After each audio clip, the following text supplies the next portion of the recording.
예, 서울중앙법원 형사 25부 목요일 재판 시작하도록 하겠습니다. 예, 그리고 죄송하다는 말씀 드리겠습니다. 원래 10분에 진행을 하기로 했었는데 어제 제출하신 서류 관련해서 재판부에서 약간 할 얘기가 있어서 그 서류 검토 때문에 조금 늦게 시작했습니다. 죄송하다는 말씀 드리겠습니다. 예, 그리고 오늘은 지금 피고인 출석하는 걸로 계속 언론 보도되어 있는데 지금 출석은 한 상태인가요, 변호인들? 알겠습니다. 예, 재판 시작하기 위해서 법정 안으로 들어오게 하시죠.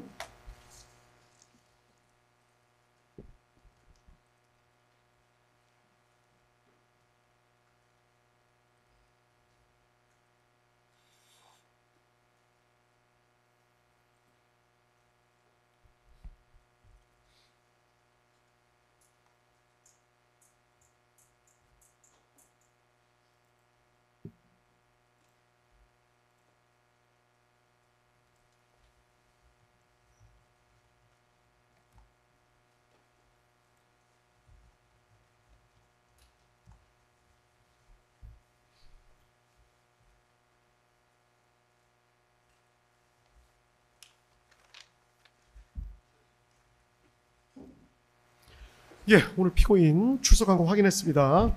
일반 절차로 바로 진행합니다. 예, 먼저 출석한 검사님들 성함 밝혀주시죠. 예, 특별검사부 김영수. 예, 이창규 검사, 조재철, 유병국, 서성광, 진종규, 오승환, 김수길, 송성광, 김승미 검사 출석했습니다. 예, 출석한 변호인들 성함 밝혀주시죠. 예, 배보윤, 김홍일, 배이철, 윤곽근, 유현석, 이경원, 송진호, 이윤호 변호사 출석했습니다. 예, 알겠습니다. 확인했고요. 예, 피고인 오늘 출석하셨는데 다시 한번 강조를 좀 드립니다. 지금까지 불출석하신 불이익은 피고인이 부담하게 됩니다. 그 이후에 불출석하는 경우에도 마찬가지입니다. 그러니까 반드시 출석을 해주십시오. 다시 한번 강조합니다.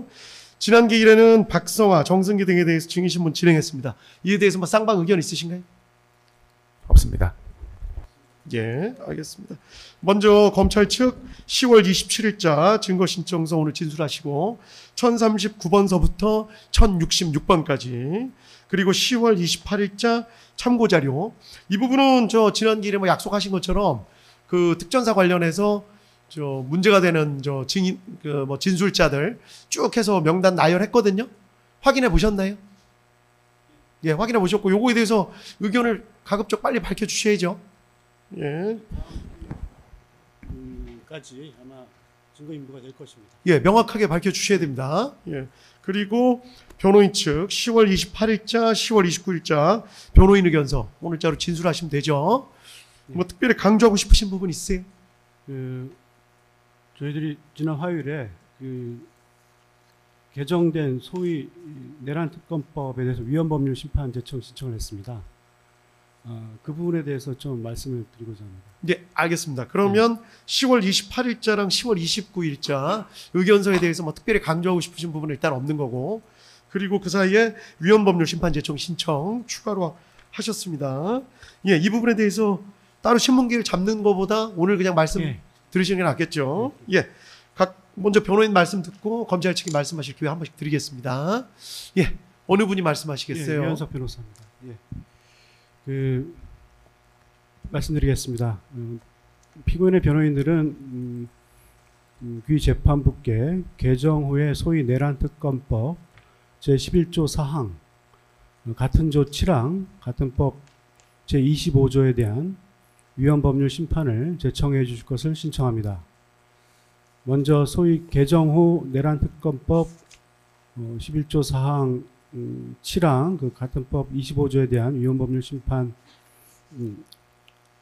전제가 되는 위헌성에 대해 말씀드리기 전에 소위 개정 전 내란 특검법에 대해서도 특검의 불명확하고 자의적인 수사 대상에 관한 규정, 특검이 다른 특검의 전례에서의 추천 임명 절차와 다르게 동일한 정치 세력에 의하여 일방적으로 추천 및 임명되어 공정성과 중립성이 담보되지 못한다는 부분, 그리고 특검이 이미 기소되어 진행 중인 사건의 검찰의 공소유지권을 박탈시키고 공소 유지권을 넘겨받아 이미 진행 중인 재판에 사후에 개입하는 규정 등이 헌법상 적법 절차의 원칙, 권력 분립의 원칙, 명확성의 원칙, 평등의 원칙을 위배하여 위헌 법률임은 이미 지난 9월 8일 위헌 법률 심판 제청 신청과 헌법 소원을 통해서 밝힌 바 있습니다. 그런데 국회는 이른바 더 센 특검법이라는 이름으로 더욱 위헌성을 강화시키는 법률 개정을 하였는데 재판부의 결정 없이 재판의 의무적인 중개를 규정하는 내란 특검법 제11조 제4항 그리고 재판 중개 시 재판 참여자들의 일반적 인격권과 개인정보 자기결정권을 침해하는 같은 조 제7항 그리고 특검의 수사와 재판에 유리한 진술이나 증언을 한 이른바 협조 진술자에 대한 형벌 감면하는 내용으로 하는 같은 법 제25조가 그것입니다. 이와 같은 조항은 이와 같이 수십 차례 공판을 통해 진행 중인 본건 재판에 국회가 사후 입법을 통해 관여한 것으로 그 위헌성은 두말할 필요 없이 명확하다고 할 것입니다. 이 법률 조항의 위헌성에 대해서는 변호인단이 지난 10월 28일 화요일 제출한 위헌 법률 심판 제청 신청서를 참고해 주시고 이 자리에서는 간단하게 구두로 그 사유를 설명드리도록 하겠습니다. 먼저 당해 사건 재판의 의무적인 중개를 규정하는 내란 특검법 제11조 사항은 피고인의 공정한 재판을 받을 권리를 침해합니다. 공정한 재판이란 독립된 법관 앞에서 검사와 피고인이 서로 공격 방어할 수 있는 공평한 기회가 보장되는 재판을 의미합니다.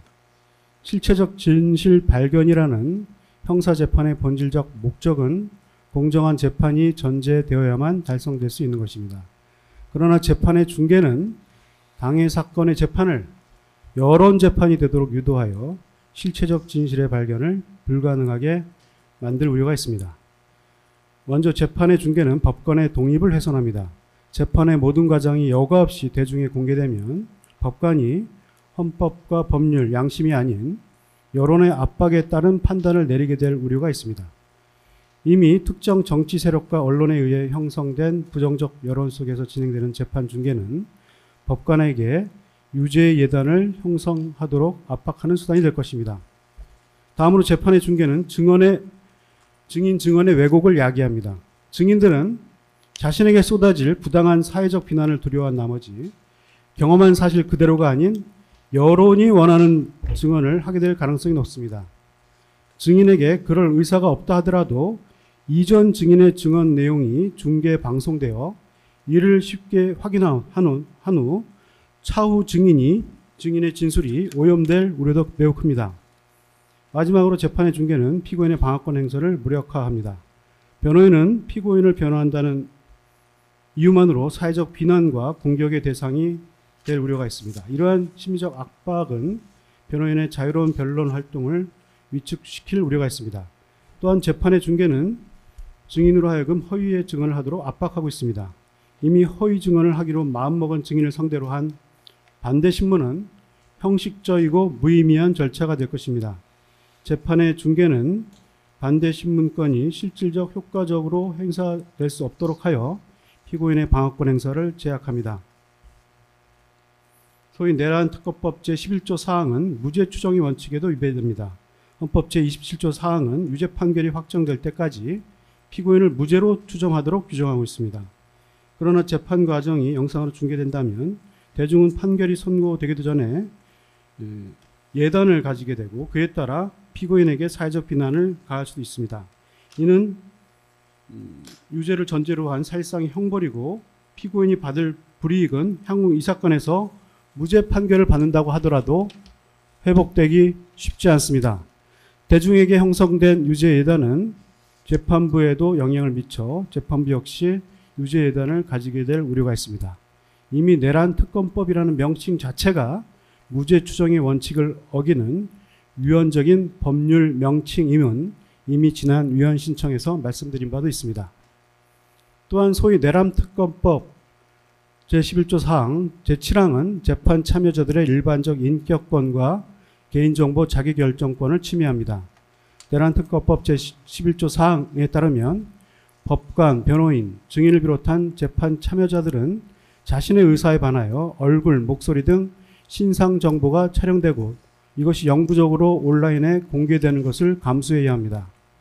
특히 11조 7항은 개인정보, 사생활, 심지어 국가기밀까지 비식별 조치 없이 중개할 수 있도록 하여 기본권 침해를 노골적으로 용인하고 있습니다.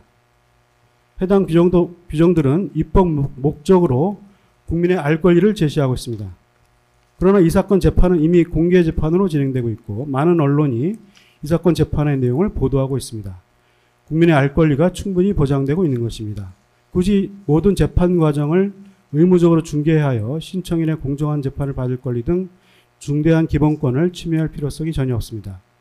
설령 필요성이 인정되더라도 재판 참여자의 신상을 보호하거나 중개 범위를 제한하는 등 덜 침해적인 수단이 얼마든지 존재합니다. 가령 재판 문서인 공판 조서나 증인 신문 녹취록을 비실명하여 공개하는 것으로도 국민의 알 권리를 충분히 충족시킬 수 있습니다. 그러나 이러한 조치는 전혀 취하지 않고 바로 재판의 실황을 중개한다는 것은 최소한의 침해 원칙을 어기는 것입니다. 이 사건 재판의 중개는 자극적인 가십거리 제공 이상의 역할을 하지 못합니다. 이미 재판 중개가 이루어진 다른 사건에서의 법원과 헌법재판소의 사례를 보면 전체 영상을 제공하는 콘텐츠에 대해서는 그 조회수가 매우 적습니다. 반면에 중개된 영상 중 자극적인 일부만 의도적으로 편향된 콘텐츠에 대해서는 그 조회수가 급증하는 것을 볼 수 있습니다. 이 사건 재판의 중개는 영상의 편집을 금지하지 않는 이상 이와 같은 제3자의 의도적인 영상의 편집을 통해 국민들에게 잘못된 사실관계를 전파하는 통로로서 실체관계를 왜곡하는 도구로 사용되어 잘못된 여론을 형성하고 결국 재판에도 잘못된 영향을 미칠 위험이 매우 큰 것입니다. 재판 중개를 통해 얻을 수 있는 공익은 존재하지 않습니다. 반면 재판의 중개는 피고인의 공정한 재판을 받을 권리, 일반적 인격권 및 개인정보 자기결정권을 직접적 구체적으로 제한하고 있습니다. 그 침해가 중대하다고 하지 않을 수 없습니다. 다음으로 내란특검법 제25조의 위헌성에 대해 말씀드리겠습니다. 제25조는 진상규명이라는 명분 아래 증인에게 허위 증언을 하도록 유도하여 피고인의 공정한 재판을 받을 권리를 침해합니다. 내란특검법 제25조는 다른 사람의 범죄를 규명하는 주요 진술이나 증언을 하면 필요적으로 형을 감면하도록 규정하고 있습니다. 내란특검법은 특별검사의 수사 대상을 제한 없이 확정할 수 있도록 규정하고 있으므로 당해 사건의 증인들은 대부분 피의자이거나 잠재적 피의자의 지위에 있습니다. 일부 증인의 경우 이미 특별검사의 수사를 받고 있거나 기소되어 재판을 받고 있습니다. 내란특검법 제25조는 증인들에게 형사 책임을 면하기 위해 허위 진술을 할 강력한 동기를 부여하고 있습니다. 형의 감면이라는 거부하기 어려운 유혹 앞에서 증언의 진실성은 심각하게 왜곡될 수밖에 없습니다. 내란특검법 제25조는 이 사건 법정을 진실 발견의 장이 아닌 형량 거래의 장으로 변질시킬 것입니다. 형의 감면을 목적으로 허위 진술을 하기로 마음먹은 증인에 대한 반대 신문은 형식적인 절차에 끝일 것이고 이는 피고인의 방어권 행사가 형해화되는 결과로 이어집니다. 내란특검법 제25조는 그 입법 목적을 진상규명이라고 밝히고 있습니다. 그러나 해당 조항은 허위 증언을 조장하여 실체적 진실 발견을 방해할 뿐 이 사건의 진상규명에는 어떠한 기여도 하지 못합니다. 증인의 증언을 왜곡시키는 내란특검법 제25조가 진상규명을 위해 입법되었다는 것은 그 자체로 모순입니다. 25조는 입법의 필요성이 전혀 없었고 이를 통해 얻을 수 있는 공익도 존재하지 않습니다. 내란특검법 11조 사항 7항은 이 사건을 여론재판으로 변질시켜 피고인의 공정한 재판을 받을 권리, 일반적 인격권, 개인정보 자기결정권 등 헌법성 기본권을 침해합니다. 내란특검법 제25조는 증인의 허위 증언을 유도하여 실체적 진실 발견을 방해하고 피고인의 방어권을 박탈하여 피고인의 공정한 재판을 받을 권리를 침해합니다. 이러한 이유로 해당 법률 조항들은 헌법에 위반됨이 명백합니다. 피고인의 변호인은 기재판부께서 부디 해당 조항들에 대한 위헌법률 심판을 제청해 주실 것을 간곡히 부탁드립니다. 이상입니다. 예, 알겠습니다. 예, 검찰 측에서 뭐 말씀하고 싶으신 기회를 드릴까요? 예, 특별검사부 예. 김영수입니다. 예. 지금 변호인께서 주장하신 특검법의 여러 조항의 위헌성에 대한 의견은 이미 수차례 검찰에서 이 특검법의 위헌성이 문제 없다라는 내용에 대해서 의견을 말씀드린 바 있고요. 그리고 또 다른 그 특검법 사례에서 이미 위헌성이 부정되는 내용이 있었기 때문에 이를 이유로 수차례 이 특검법의 조항들이 헌법에 반하지 않는다라는 의견을 말씀드렸습니다. 게다가 뭐 본건 재판과 관련된 조항은 또 아니고요. 중개 조항 관련해서는 변호인께서 위헌성을 지적하셨는데 이 본건은 국가의 중대한 역사적인 사건입니다. 그에 따른 재판이고요. 헌법에 보장된 공개재판 원칙에 따라서 본건 중개 조항이 들어간 이유는 무엇보다도 이 국가 중대사에 대한 재판에 대한 국민의 알 권리 차원입니다. 따라서 그 목적이 정당하고요.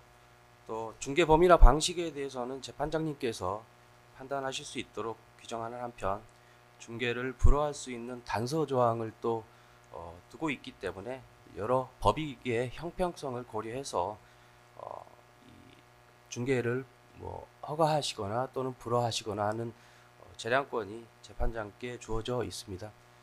이런 여러 가지 입법 취지를 고려하셔서 변호인들의 주장을 배척하여 주시기 바랍니다.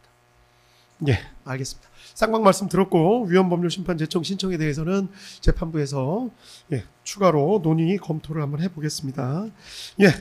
오늘 증인신문 바로 이제 진행하면 되겠죠? 특별한 말씀 없으시죠? 증인신문 절차 진행하도록 하겠습니다. 곽종근 씨, 들어오시게 하실까요?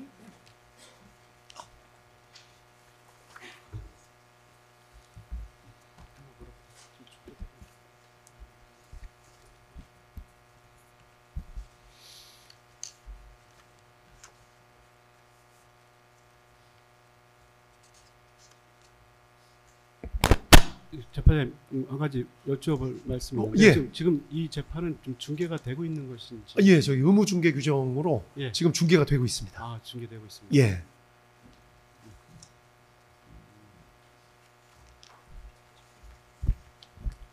그럼 그 중계에 관해서도 잠깐만 자리에 앉으시죠.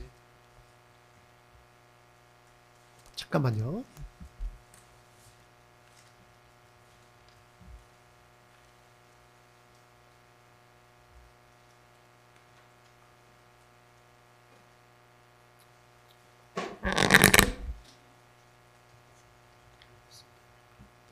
특별히 뭐 하실 말씀 없으시면 이제 진행할까요? 알겠습니다. 곽종근 씨 나와주셔서 감사드립니다. 지금부터 녹음이 필요하다고 인정돼서 녹음 명하도록 하겠습니다. 아시겠죠? 그리고 먼저 말씀드릴게요. 신뢰관계인 동석 신청하셔서 변호사님 같이 저 뒤쪽에 좀 앉아 계시게 하면 어떠냐고 신청을 하였습니다. 제가 성함은 따로 저 변호사님 성함은 따로 말씀 안 드리고 뭐 검찰 측 변호인 측 이에 대해서 뭐 특별한 의견 없으시죠? 특별한 의견 없습니다. 변호인 측도 특별한 의견 없으시고요. 알겠습니다. 아까 녹음 명하는 말씀 드렸고 본인이나 본인 가족이 형사처벌 받을 만한 내용에 대해서는 증언을 거부할 수 있습니다. 개별적인 질문에 대해서도 마찬가지입니다. 현재 곽종근 씨 지금 피의자로 입건돼 있나요? 입건되어서 기소되었습니다. 알겠습니다. 그래도 오늘 선서하고 증언하실 거죠? 예, 알겠습니다. 선서하고 증언하시는데 만약 거짓말하시면 위증죄로 처벌받을 수 있습니다. 이때 위증이라는 거는 내가 경험하지 않았는데도 경험한 것처럼 얘기하거나 기억이 명확하지 않은데도 기억이 명확한 것처럼 얘기하는 것도 위증이 될 수 있습니다. 아시겠죠? 예, 그럼 잠깐 오른손 드시고 선서 부탁드리겠습니다. 선서 양심에 따라 승민과 보탬이 없이 사실 그대로 말하고 만일 거짓말이 있으면 위증의 벌을 받기로 맹세합니다. 박종진. 예, 감사합니다. 자리에 앉으시죠. 예, 어느 검사님이 진행하실까요? 예, 이창규 검사입니다. 예, 준비되시면 시작하시면 될 것 같습니다. 변호인들 반대신 분 다 받으신 걸로 보입니다. 예.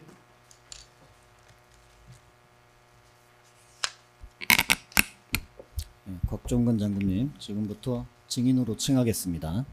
예. 그리고 피고인석에 앉아 계신 윤석열 전 대통령을 피고인으로 칭하겠습니다. 예. 1항 진정성립입니다. 증인이 직접 작성하거나 작성된 대로 기재된 것이 확인되었는지 보시는 절차입니다. 조금만 말씀을 살짝 크게 해주시면 제가 명확하게 잘 들을 것 같습니다. 네. 예. 1번 공수처 송부기록 순번 521번 3172쪽 자수서 곽종근 작성 부분입니다. 2024년 12월 9일 증인이 작성하여 12월 12일 공수처에 제출한 것인데 맞습니까? 예, 제가 제출한 거 맞습니다. 2번 공수처 송부기록 순번 523번 3182쪽 자수서 4번 제시하겠습니다. 2024년 12월 9일 증인이 작성한 앞서 본 자수서를 12월 13일 공수처 조사 시에 일부 수정하여 자필로 수정하여 제출한 것인데 증인이 제출한 게 맞습니까? 예. 3번 공수처 송부기록 순번 3241번 1903쪽 곽종근 자수서 제시하겠습니다. 2024년 12월 9일 증인이 작성한 자수서를 12월 13일 경찰에 제출할 때 한 곳을 수정하여 제출하였는데 증인이 작성한 게 맞습니까? 예. 네, 4번 김용현 증거기록 순번 344번 2784쪽 2024년 12월 9일자 특수전사령관 자수서 출력물 일부 제시하겠습니다. 예. 이 증인이 작성하여 검찰에 제출한 자수서 맞습니까? 예. 이 사안과 동일한 증거로는 김용현 증거 기록 순번 343번 자수서 곽종근 여인영 외 3 증거 기록 순번 37번 자수서 곽종근 4번 여인영 외 3 증거 기록 순번 708번 자수서 곽종근 4번 여인영 외 3 증거 기록 순번 915번 자수서 4번 여인영 외 3 증거 기록 순번 1082번 2024년 12월 9일자 특수전사령관 곽종근 자수서 출력물 일부 4번 추가 증거 기록 순번 21번 자수서입니다. 이 자수서 4개에 보여드린 자수서 4개에 대해서 몇 가지 질문 드리겠습니다. 증인은 이 자수서를 임의로 작성하고 일부 가필한 후 서명한 후에 수사기관에 제출한 것이 맞습니까? 예. 그 다음 질문은 224항으로 신문하겠습니다. 그리고 수사기관에서 증인에게 자수서의 작성, 제출을 요구한 사실이 있습니까? 아닙니다. 그 제가 작성해서 제출했습니다. 요구 받은 적 없습니다. 수사기관의 요청이나 관여 없이 증인의 입장을 정리하기 위해 자발적으로 작성한 다음 수사기관에 임의로 제출한 것이 맞습니까? 예. 5항입니다. 공수처 송부기록 순번 522번 2024년 12월 13일자 진술서 사본입니다. 증인이 작성하여 공수처에 제출한 진술서가 맞습니까? 예. 다음 6번입니다. 6번은 먼저 변호인들께 동의하는지를 여쭤보고 신문을 시작하겠습니다. 총 재생 분량은 약 1시간가량 됩니다. 네, 이 부분 어떠신가요? 6번.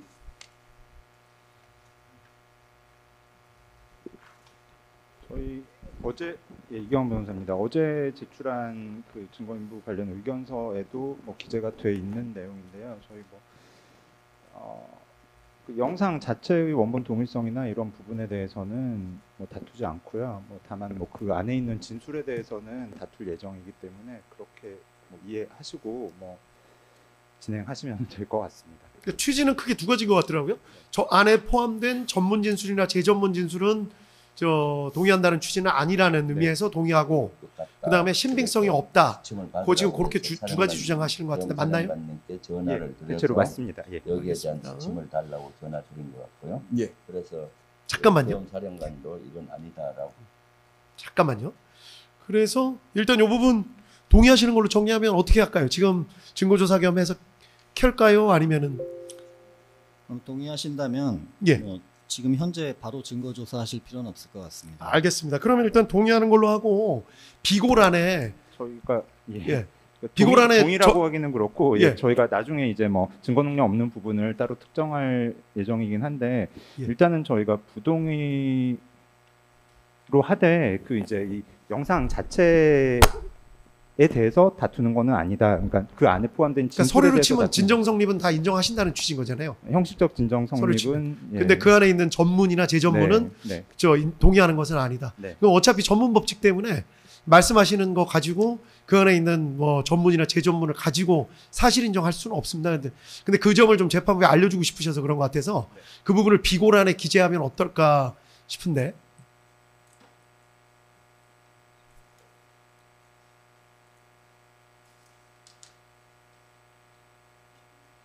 지금 저 헌법재판소 증언 내용 그리고 뭐 국회에서의 말씀하신 내용 또 다른 군사법원에서 말씀하신 내용에 대해서도 같은 취지시잖아요. 예. 예. 뭐 저희들이 증거 의견에 대해서 밝힌 부분을 좀 변경할 수는 없고요. 예. 재판부께서 저기 처리하셔서 뭐 저희들의 동의와 부동의 의견 관련 없이 뭐 채택 여부는 저희가 채택하시는 거에 대해서는 의견은 없습니다. 알겠습니다. 예. 그 정도로 정리하면 어떨까 싶은데 요거를 지금 뭐 꼭 지금 증거 조사해야 되는 거 아니면 시간을 좀 아끼기 위해서 증거는 어차피 이거 채택해야 될 것 같거든요. 그런 취지는 비고란에 대신 저희가 적어 놓겠습니다. 전문 재전문 진술 부분에 대해서 동의하는 것은 아니다. 라는 취지로만 부동의 의견 유지하고 증거로 채택하고 비고란에 그렇게 주장하시는 거 정리. 검찰 괜찮으세요? 네. 알겠습니다. 계속하시죠. 7항입니다. 김용현 증거기록 순번 321번 2024년 12월 9일자 검사 작성 진술조서 1회입니다. 증인은 2024년 12월 9일 서울중앙지방검찰청에 출석하여 진술한 사실이 있지요. 예. 당시 증인이 진술한 대로 조서에 기재된 것을 확인한 다음 서명 날인 간인한 건 맞습니까? 예, 맞습니다. 같은 증거로 여인영 외 3 증거기록 순번 35번 진술조서 4번, 여인영 외 3 증거기록 순번 706번 진술조서 4번, 여인영 외 3 증거기록 순번 912번 진술조서 4번, 여인영 외 3 증거기록 순번 1072번 진술조서 1회 4번의 4번 등이 있습니다. 8항입니다. 김용현 증거기록 순번 916번 2024년 12월 17일자 검사 작성 진술조서 2회입니다. 증인은 2024년 12월 17일 서울중앙지방검찰청 615 검사실에서 진술한 사실이 있죠. 예. 당시 증인이 진술한 대로 조서에 기재된 것 확인한 다음 서명 날인 간인한 건 맞습니까? 예. 같은 증거로 여인영 외 3 증거기록 순번 927번 진술조서 2회 4번, 여인영 외 3 증거기록 순번 1024번 진술조서 2회 4번이 있습니다. 9항 여인영 외 3 증거기록 순번 67번 2024년 12월 13일자 군검사 작성 피의자 신문조서 1회 4번입니다. 증인은 2024년 12월 13일 서울고등검찰청 608호 조사실에서 진술한 사실이 있죠. 예. 당시 증인이 진술한 대로 조서에 기재된 것을 확인한 다음 서명 날인 간인한 것이 맞습니까? 예. 같은 증거로 여인영 외 3 증거기록 순번 709번 피의자 신문조서 제1회 4번, 여인영 외 3 증거기록 순번 924번 피의자 신문조서 4번, 여인영 외 3 증거기록 순번 1130번 피의자 신문조서 4번 노상원 증거기록 순번 529번 피의자 신문조서 4번 김용군 증거기록 순번 728번 2024년 12월 13일자 피의자 신문조서 1회 곽종근 4번 공수처 송부기록 순번 1220번 곽종근에 대한 검찰 특수본 피의자 신문조서 1 내지 3회 4본 중 1회 조서 4번이 있습니다. 10항입니다. 여인영 외 3 증거기록 순번 68번 2024년 12월 13일 위 군검찰 1회 피의자 신문 조사 당시 증인이 제출한 자수서 보충 서면 4본 제시하겠습니다. 증인이 작성하여 제출한 자수서 보충 서면 맞습니까? 예.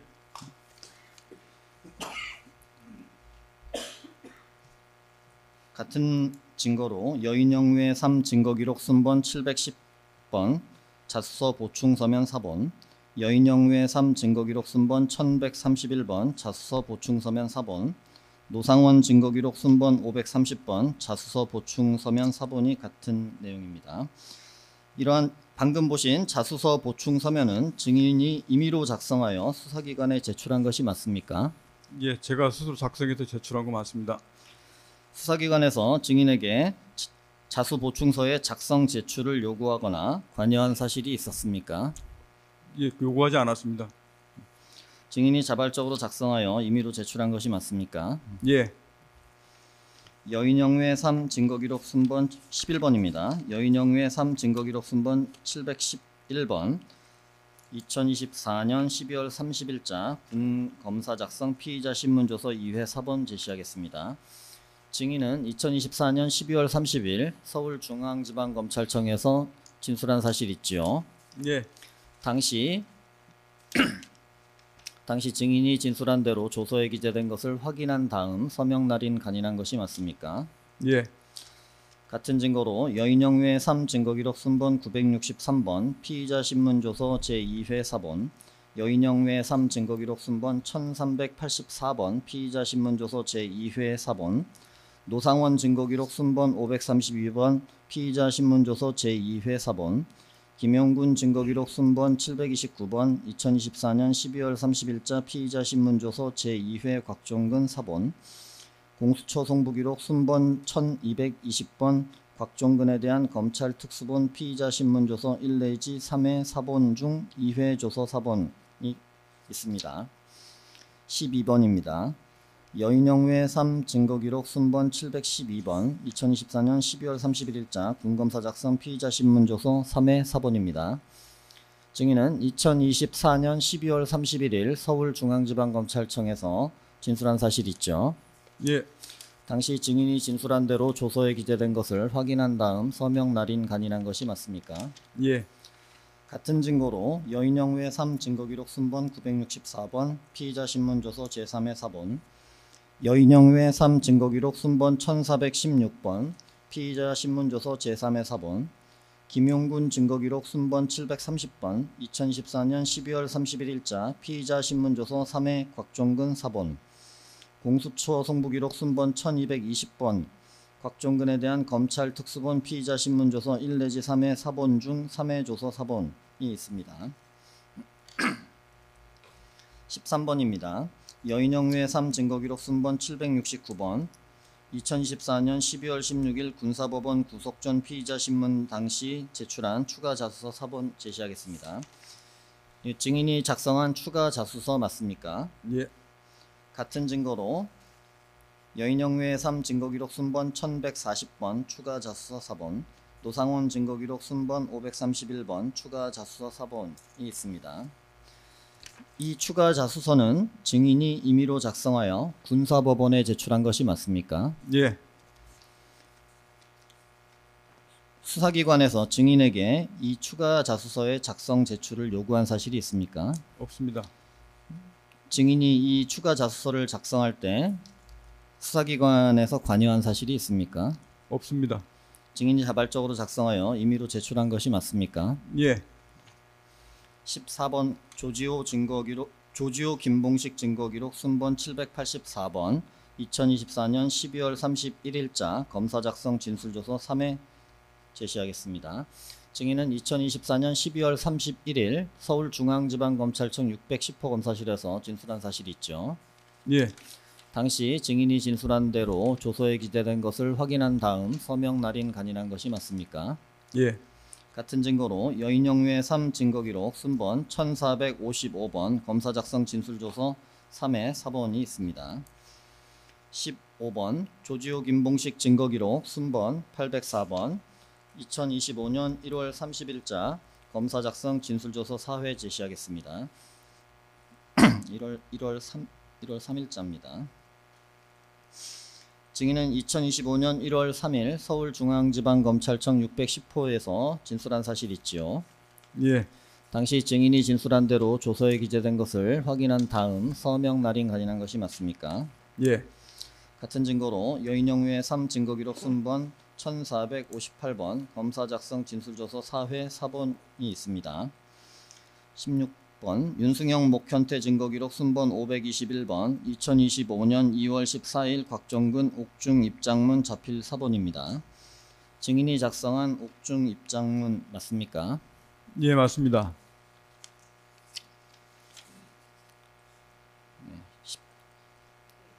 예, 맞습니다. 예, 17번입니다.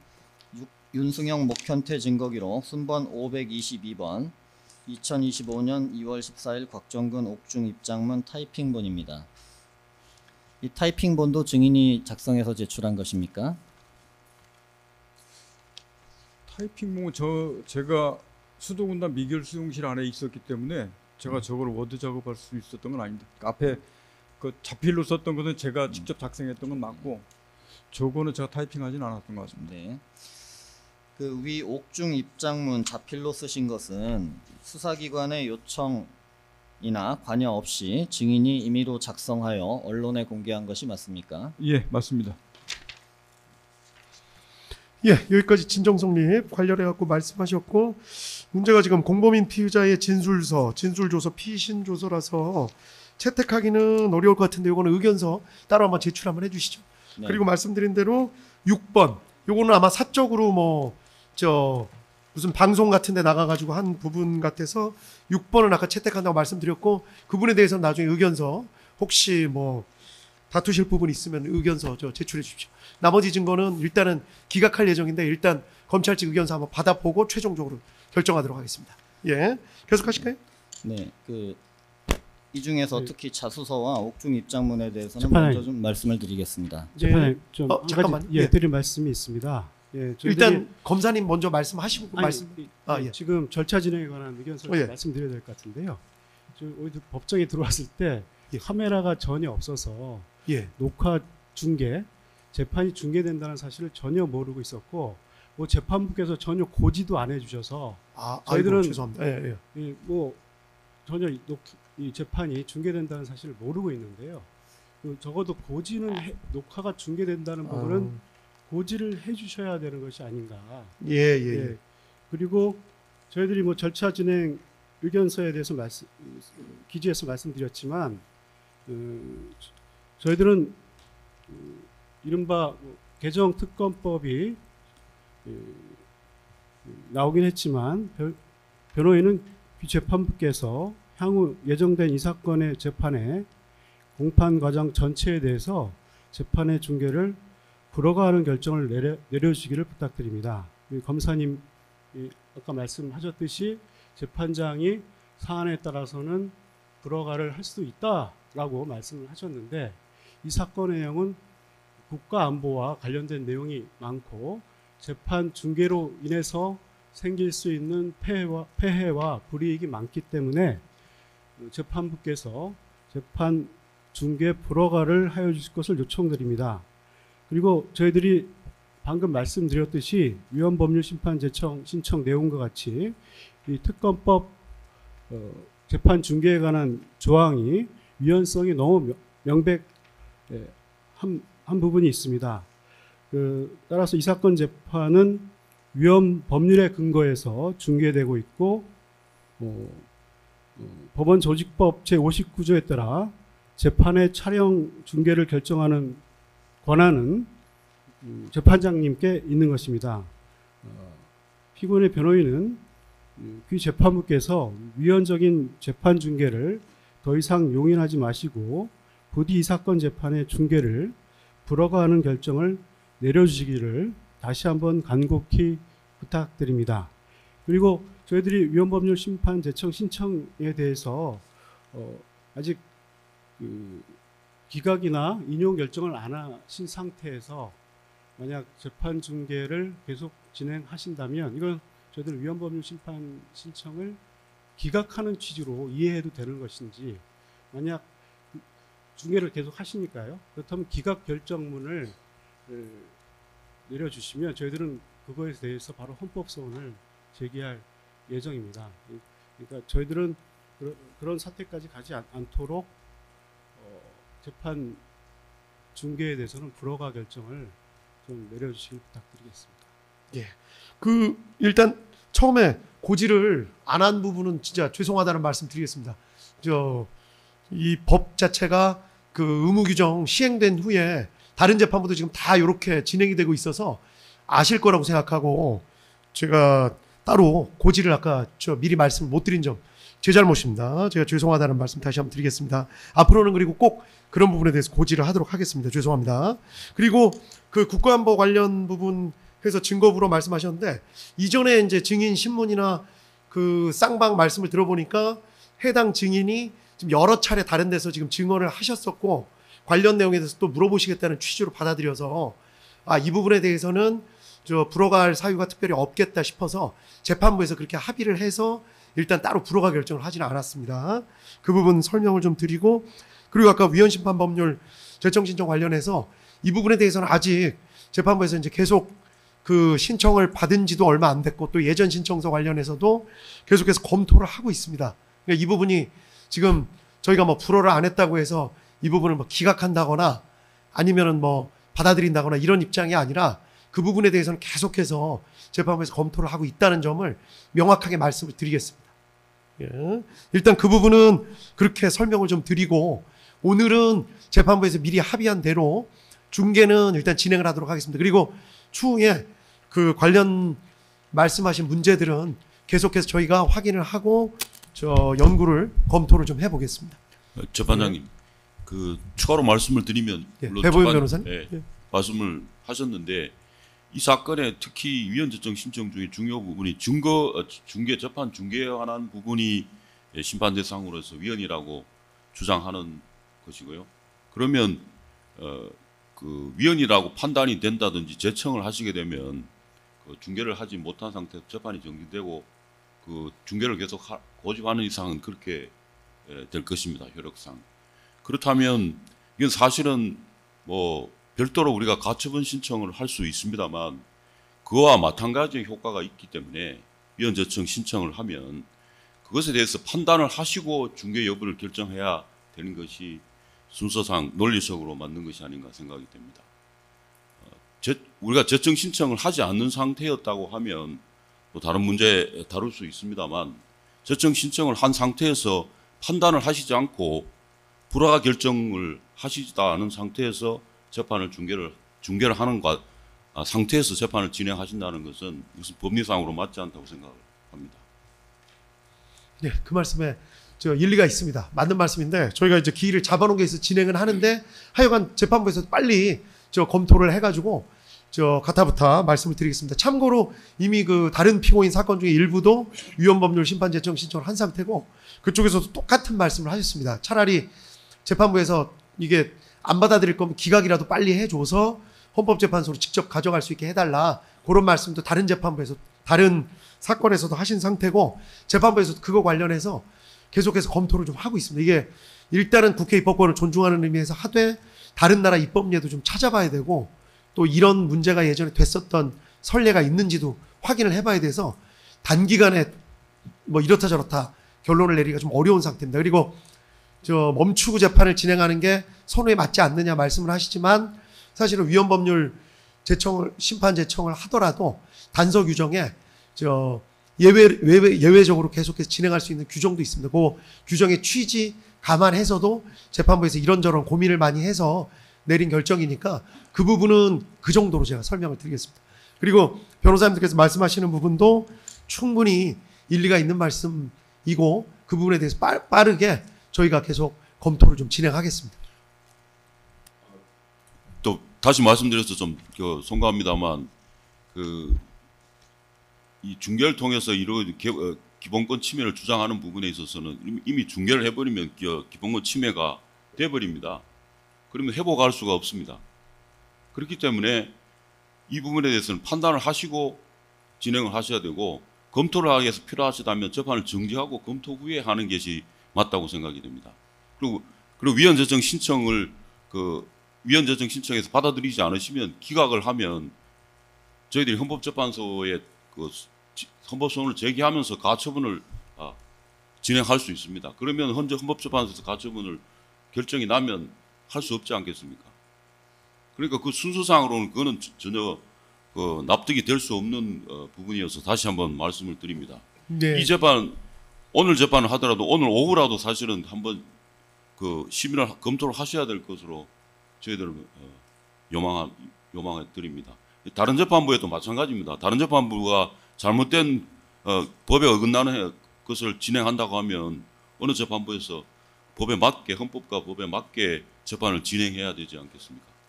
맞는 말씀이십니다. 네. 제가 감히 배보현 변호사님 말씀에 토를 한다기보다는 배 변호사님 말씀은 전제가 재판부에서 이미 뭔가 나름의 결정을 했는데 진행하는 경우에는 그 말씀이 맞는데 재판부에서 지금 검토 중입니다. 그러니까 배 변호사님 말씀대로면 모든 위헌법률 심판제청 신청이 들어오면 재판부는 재판을 중단하고 그거를 막 검토해야 된다는 말씀인데 그거는 조금 맞지 않은 것 같습니다. 그러니까 제청 신청 저희가 이제 들어온 거 나름대로 검토하는 동안은 재판부에서 또 이런 결론을 가지고 있을 때 중단하거나 그렇게 해야 되지 신청이 들어왔다고 해서 무조건 이게 아직 재판부에서 어떤 결론을 안 냈는데 하기는 조금 어려운 점이 있습니다. 예, 제 말씀은 거기까지.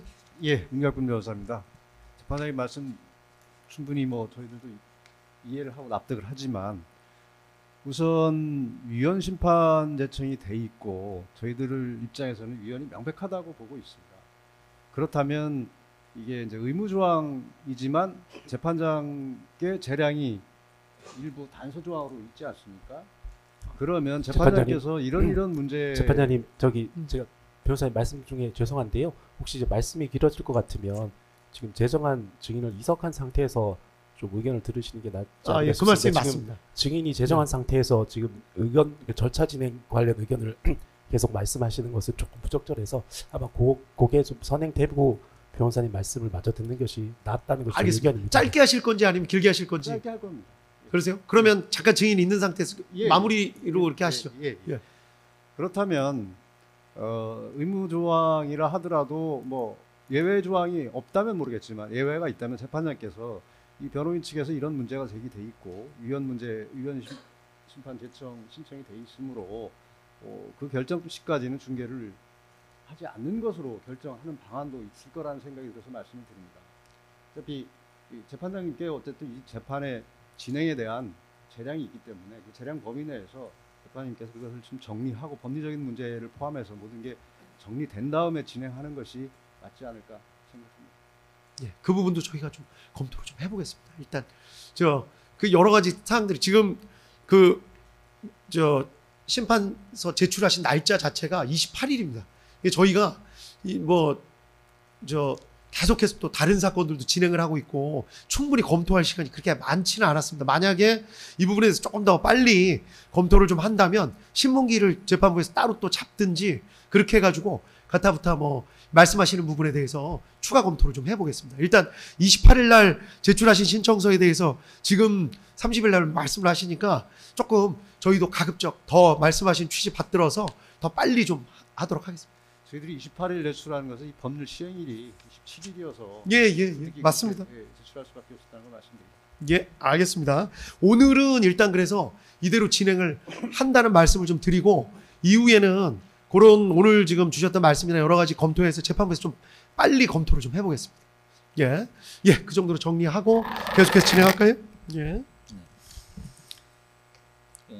일반사항 신문 전에 자수서 증거 능력과 관련된 말씀 짧게 드리겠습니다. 그 피고인 작성 진술서의 증거 능력과 관련된 부분입니다. 대법원 2023도 15133, 2024도 11314, 2021노 2871 등 판례 취지에 따르면 피고인 작성 진술서가 형사소송법 313조 1항에 의해 증거 능력이 인정되기 위해서는 수사과정 외에서 작성된 서류일 것을 요하고 그 기준으로 수사가 시작된 이후 수사기관의 관여나 영향 아래 작성된 것인지를 실질적으로 판단해 보아야 한다라고 하고 있습니다. 이러한 판례 기준에 따라 살펴보면 증인이 작성한 자수서는 증인에 대한 조사 개시 전인 2024년 12월 9일 작성되어 이후 임의로 수사기관에 제출된 서류이고, 자수서 보충 서면은 최초 서류를 스스로 보충하기 위해 임의로 작성한 서류이고, 추가 자수서는 군사법원에 제출된 것이어서 수사기관과 무관함이 명백하고, 옥중 입장문은 구속기소 이후에 언론사 등 수사기관 이외의 기관에 제출된 서류입니다. 이러한 서류들은 증인이 수사기관의 관여나 영향 아래 작성하지 않은 것이 명백하므로 형사소송법 313조 1항에 따라 진정 성립이 이루어진 서류에 대해서 증거로 채택하여 주시기를 바랍니다.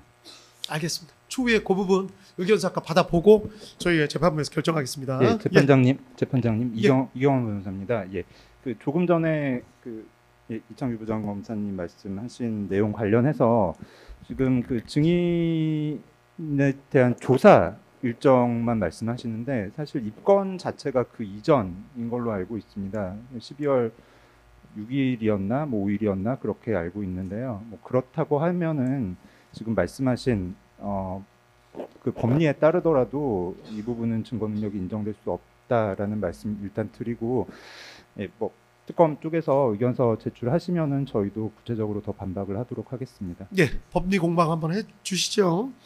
예, 거기까지 말씀 듣고 이제 계속 진행할까요? 네. 일반 사항 신문하겠습니다. 증인은 1991년 3월경 육사를 제47기로 졸업하고 위관 시절에 15사단 수색대대 중대장, 영관 시절에 51사단 167연대장, 3군 사령부 작전과장, 장군 진급 후 지상작전사령부 작전처장 등 일선부대 지휘관과 주요 작전 업무 관련 보직을 역임한 후 2023년 11월 6일 육군 특수전사령관으로 임명되었죠. 예. 증인은 특전사령관 재직 시 육군 특수전사령부령에 따라 육군 특수전사령부의 업무를 통할하며 사령부에 예속 또는 배속된 특수전 부대를 지휘, 감독하는 업무를 수행하였죠. 예. 증인은 2024년 12월 3일 비상계엄 이후 2024년 12월 6일 직무 정지 명령을 받았는데 현재 어떤 업무를 수행하고 있습니까? 현재는 기수 휴직되어 있는 상태입니다. 증인은 2025년 1월 3일 중앙지역 군사법원에 내란 중요 임무 종사죄 등으로 구속 기소되었다가 2025년 4월 4일 보석 허가 결정으로 석방된 상태로 현재 재판 계속 중입니까? 그렇습니다.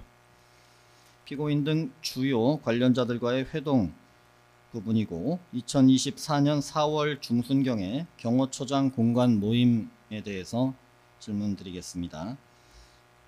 증인은 2024년 4월 중순경 서울 용산구 한남동에 있는 경호처장 공관에서 김용현 당시 경호처장, 여인영 국군 방첩사령관, 이진우 수도방위사령관과 함께 저녁 식사를 한 사실이 있습니까? 예.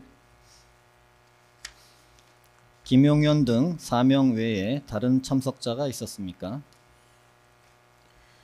그때 김규하 당시 미사일 사령관이 왔다가 현관 입구에서 들어가지 않고 돌아갔던 기억이 있습니다. 당시 모임은 어떤 성격의 모임이었습니까? 무슨 의미인지 어떤 모임 어떤 의미인지를 한 말씀 좀 해주시겠습니까? 무슨 이유가 어떤 이유로 만들어진 모임인지를 묻는 겁니다. 어떤 이유라기보다 그 경호처장 당시에 좀 격려하고 뭐 이러면 한번 얼굴 한번 그때 한번 보자라고 해서 그때 초청을 해서 갔던 겁니다. 하나 보충하겠습니다. 증인은 군 검사 작성 피의자 신문 시에 2023년 11월 7일경 특전사령관, 방첩사령관, 수방사령관이 동시에 교체되기도 하여 경호처장 입장에서 유관기관 간의 원활한 협력을 위해 자리를 만들었던 것 같다라고 진술했는데 사실대로 진술한 겁니까? 예, 그게 그 아까 말씀드린 선상하고 연계선상하고 좀 비슷하다고 생각합니다. 김용현이 증인을 비롯한 참석자들에게 나라가 어려움이 있다는 등 시국 상황에 대해서 말한 것도 있었습니까? 예. 김용현이 시국 상황과 관련하여 구체적으로 어떤 말 했는지 말씀해 주실 수 있습니까? 앞서서 말씀드렸는데 제가 11월 6일 보직된 이후에 그 여러 가지 유튜브 뭐 관련돼서 뭐 반국가 세력, 종북 세력 관련된 그런 부분들을 제가 주 1 내지에 많으면 뭐 3 내지 5 이런 부분들을 계속 받아서 시청했던 말씀을 아마 이미 알고 계실 겁니다. 그거와 연계선상에서 그런 것과 관련된 시국의 어려움 뭐 이런 부분들을 얘기들을 좀 많이 했습니다. 한 가지 보충하겠습니다. 증인은 2014년 12월 13일 군검사 피의자 신문 당시에 김용현이 사회적으로 노동계, 언론계 이런 반국가 세력들 때문에 나라가 어려움이 있다 이런 얘기를 했었다고 했는데 사실대로 말씀하신 거예요? 예, 그게 저는 지금 그렇게 말씀하시는데 자세한 내용을 쭉 얘기를 안 해서 그런데 다 비슷한 맥락이었습니다. 반국가 세력, 종북 세력, 반국가 세력 여러 가지 얘기하면서 거의 노동계, 언론계 그런 내용들이 다 거기에 막 들어가면서 얘기를 했기 때문에 그런 들 때문에 여러 가지 뭐 시국도 어렵고 어려움이 있다 이런 부분들을 얘기했습니다. 다음 2024년 5월경 서울 강남에서 있었던 저녁 모임 관련해서 질문드리겠습니다. 예. 증인은 2024년 5월경 평일 저녁에 서울 강남에서 여인영, 이진우와 함께 식사한 사실이 있습니까? 예, 있습니다. 증인 등 3명 외에 다른 참석자가 있었습니까? 없었습니다. 그 셋이 식사했습니다. 당시 대화 중에 뭐 기억나는 거 있습니까?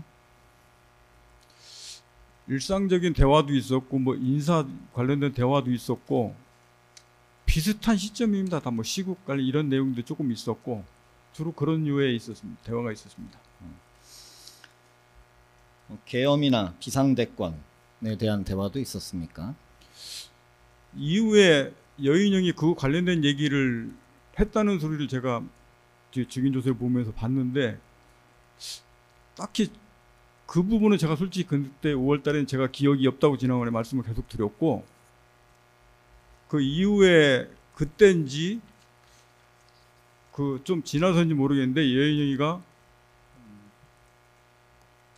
뭐 이게 계엄 관련돼서 뭐 무릎 꿇고 빌었다라는 내용들을 얘기를 저한테 했던 기억이 있습니다.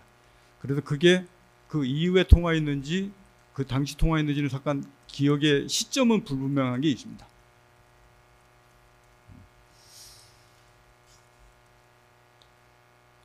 시부항은 생략하고 증인의 진술 중에 나온 부분을 하나 추가로 물어보겠습니다. 여인영이 무릎을 꿇고 빌었다는 거는 누구한테 빌었다는 겁니까? 여인영이한테 들었습니다. 누구한테 무릎을 꿇고 빌었다는 그때 당시에는 겁니까? 지금 현재 윤석열 전 대통령입니다. 왜 빌었다는 겁니까? 계엄령 관련돼서 얘기를 해서 그거와 관련돼서 뭐 반대에 자기가 무릎을 꿇고 뭐 반대의 얘기를 했다 뭐 그런 식으로 제가 그때 저렇게 얘기했던 그 기억이 있습니다. 전화로 들었습니까? 아니면 제가 그 만나서 부분이 들었습니까? 방금 말씀드렸듯이 제가 지금까지는 전화로 들었던 걸로 기억을 하는데 그때 얘기했는지 전화로 들었는지 모르는데 시기는 그 언저리입니다. 근데 그 부분은 제가 수단은 정확하게 솔직히 잘 기억이 안 납니다. 들은 거는 분명히 맞습니다. 16항은 고쳐서 묻겠습니다. 그럼 2024년 5월경 서울 강남의 저녁 모임에서 증인과 여인형 이진우는 계엄과 관련된 얘기는 하지 않았습니까? 그 기억은 지난번 진술할 때도 제가 그 기억이 분명하지 않다고 말씀을 드렸는데 그건 지금도 비슷합니다. 그때는 명확하게 제가 여인형이 했던 것들을 제가 그게 기억 속에는 이렇게 나지 않습니다. 그런데 그 무렵에 여인형으로부터 피고인이 계엄령 얘기를 해서 무릎을 꿇고 하지 말라는 취지로 빌었다라는 말을 들었다는 거네요. 예, 그렇습니다. 2024년 6월 17일경 삼청동 안가 저녁 모임 관련 질문 드리겠습니다.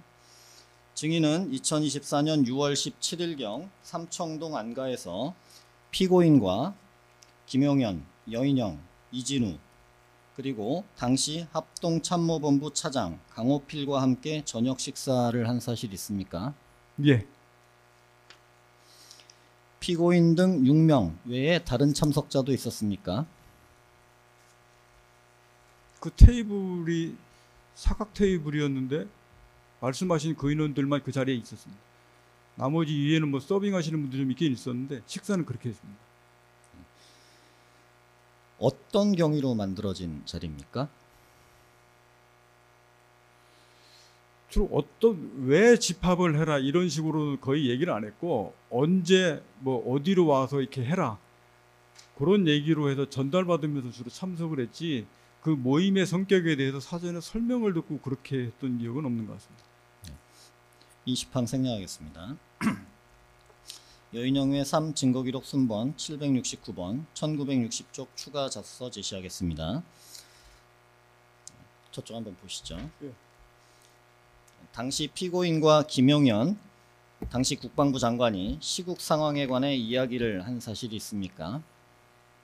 예, 그 말씀에 관련된 그런 부분들을 계속 하시면 저 시국 관련된 얘기는 계속 있었기 때문에 제가 이렇게 얘기를 했습니다. 재판장님, 예, 아직 증거로 채택되지 않은 추가 자수서, 예, 자수서에 대해서는 지금 기각하신다는 말씀을 잠정적으로 결정을 내려주셨는데 이 자수서를 제시하고 증인 신문하는 것은 적절치 않아서 이의를 제기하는 바입니다. 예, 알겠습니다. 제시에 대해서는 반대하신다는 입장이시죠? 네. 아직 검사도 한 말씀 드리겠습니다. 예. 이건 피고인이 작성한 서류입니다. 피고인이 작성한 서류를 증인이 작성한 서류입니다. 증인이 작성한 서류를 증인 신문할 때 증인에게 제시 못한다는 규정이 세상에 어디 있는지 한번 변호인께 좀 말씀을 다시 한번 들어보고 싶습니다. 한 가지 더 추가로 말씀드리자면 재판장님, 네. 지난 기일에도 그 제시에 대해서는 그 제한 없이 허용을 해주신다는 취지로 재판장님께서도 말씀을 주셨습니다. 그래서 그 특검 측에서도 그 취지에 따라서 그 제시 자료를 준비를 했는데 오늘 변호인께서 그 재판장님 지휘와 달리 말씀하시는 이유에 대해서 좀 의아할 뿐입니다. 한 말씀 드리겠습니다. 예, 예, 그 지난 기일에 제시에 이의하지 않겠다라고 한 거는 아직 증거 인부가 이루어지지 않은 다른 증인 뭐 다른 진술이네 뭐 진술이라든지 이 부분에 대해서 제시를 할 때 거기에 대해서 이의를 하지 않겠다는 말이었지. 지금 뭐 저희가 이미 내용 부인한 그 지금 증인의 진술에 대해서 그거를 제시하면서 진행을 하신다는 거는 법리적으로도 전혀 맞지 않는 상황으로 이해가 됩니다.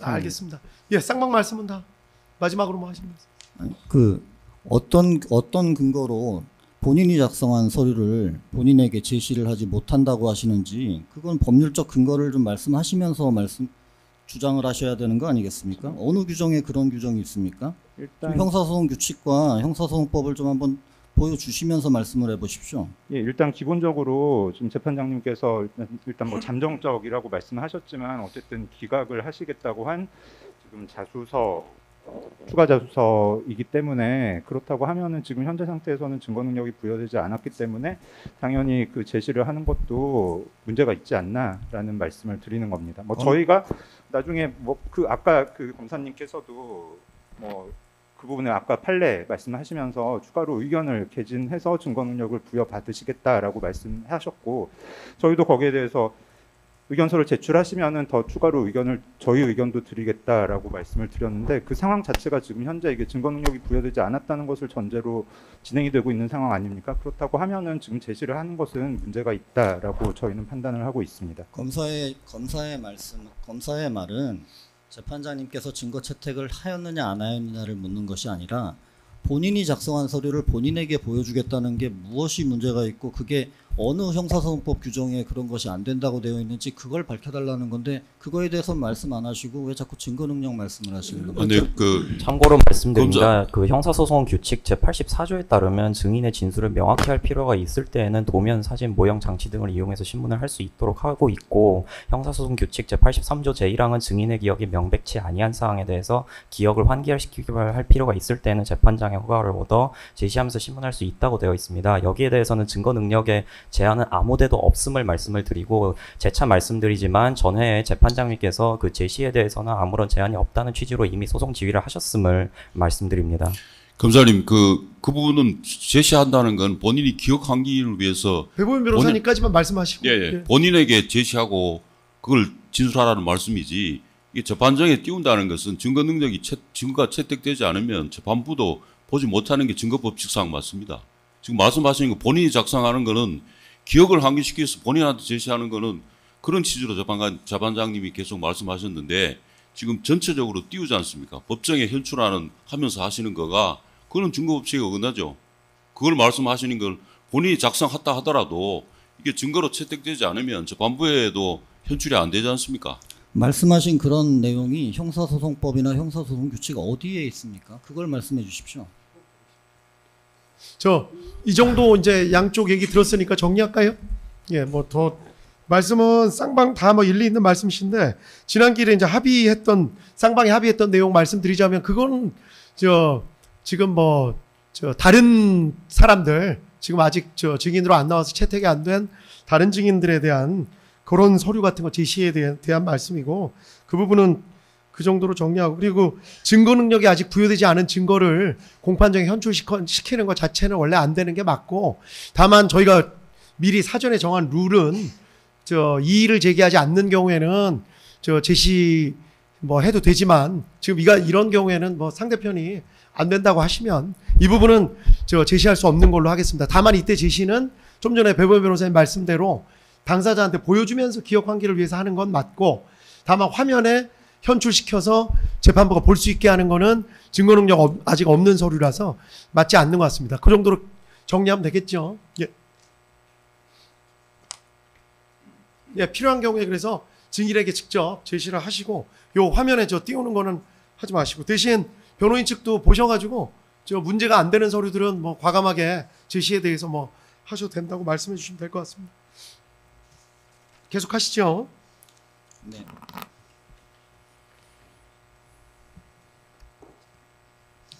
네, 22항입니다.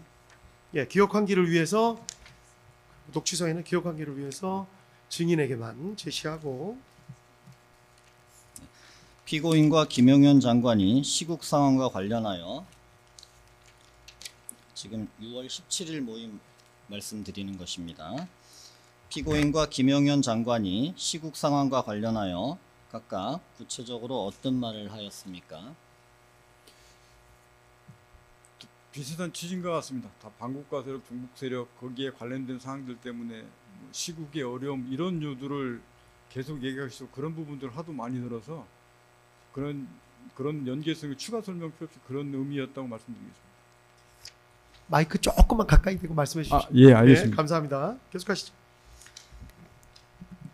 당시 피고인의 발언 중에 추가로 기억나는 게 있습니까?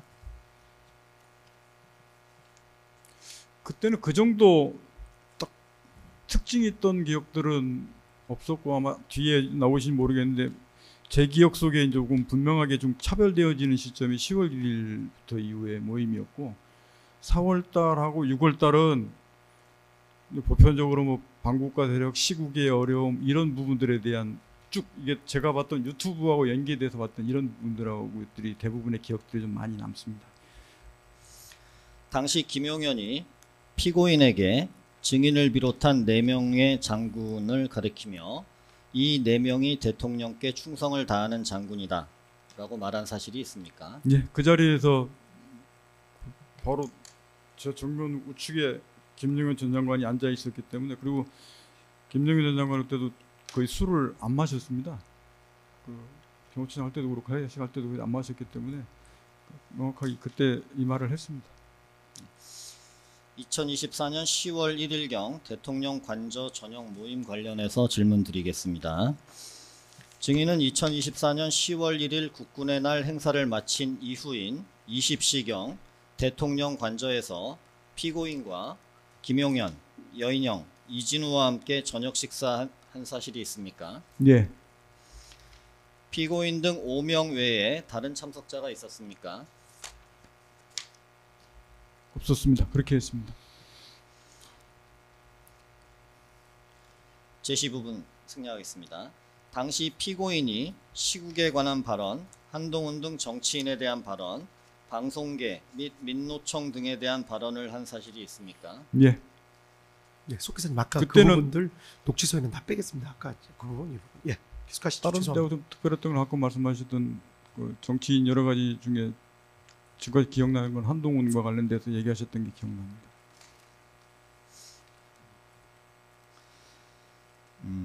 좀 더 구체적으로 한번 말씀해 주십시오. 피고인과 김용현 장관이 시국 상황, 정치인, 방송계, 민노총 등과 관련하여 구체적으로 한 말 중에 기억나는 것이 있습니까?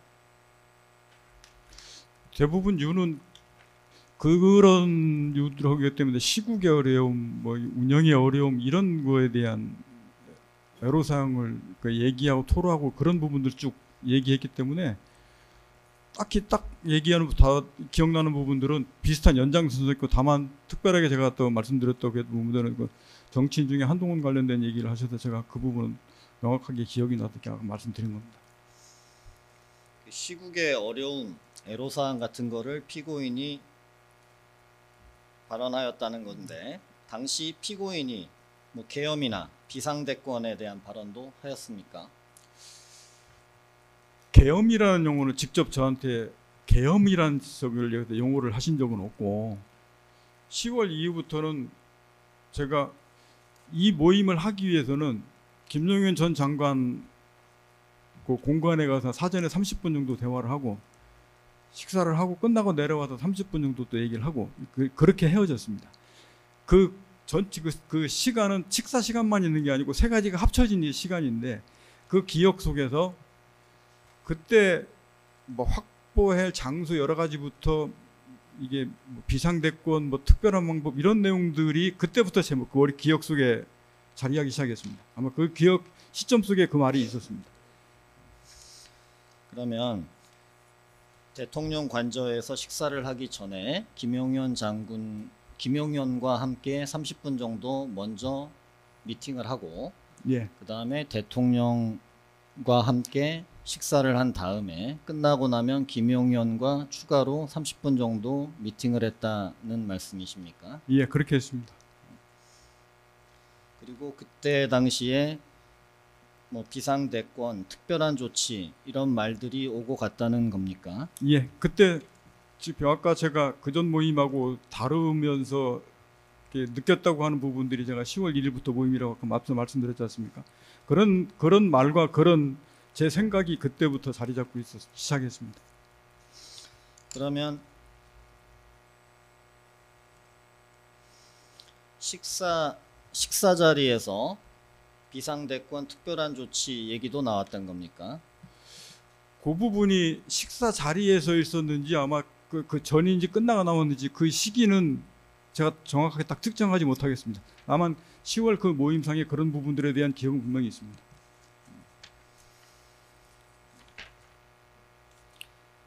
한 가지 보충하고 30분간 생략하겠습니다.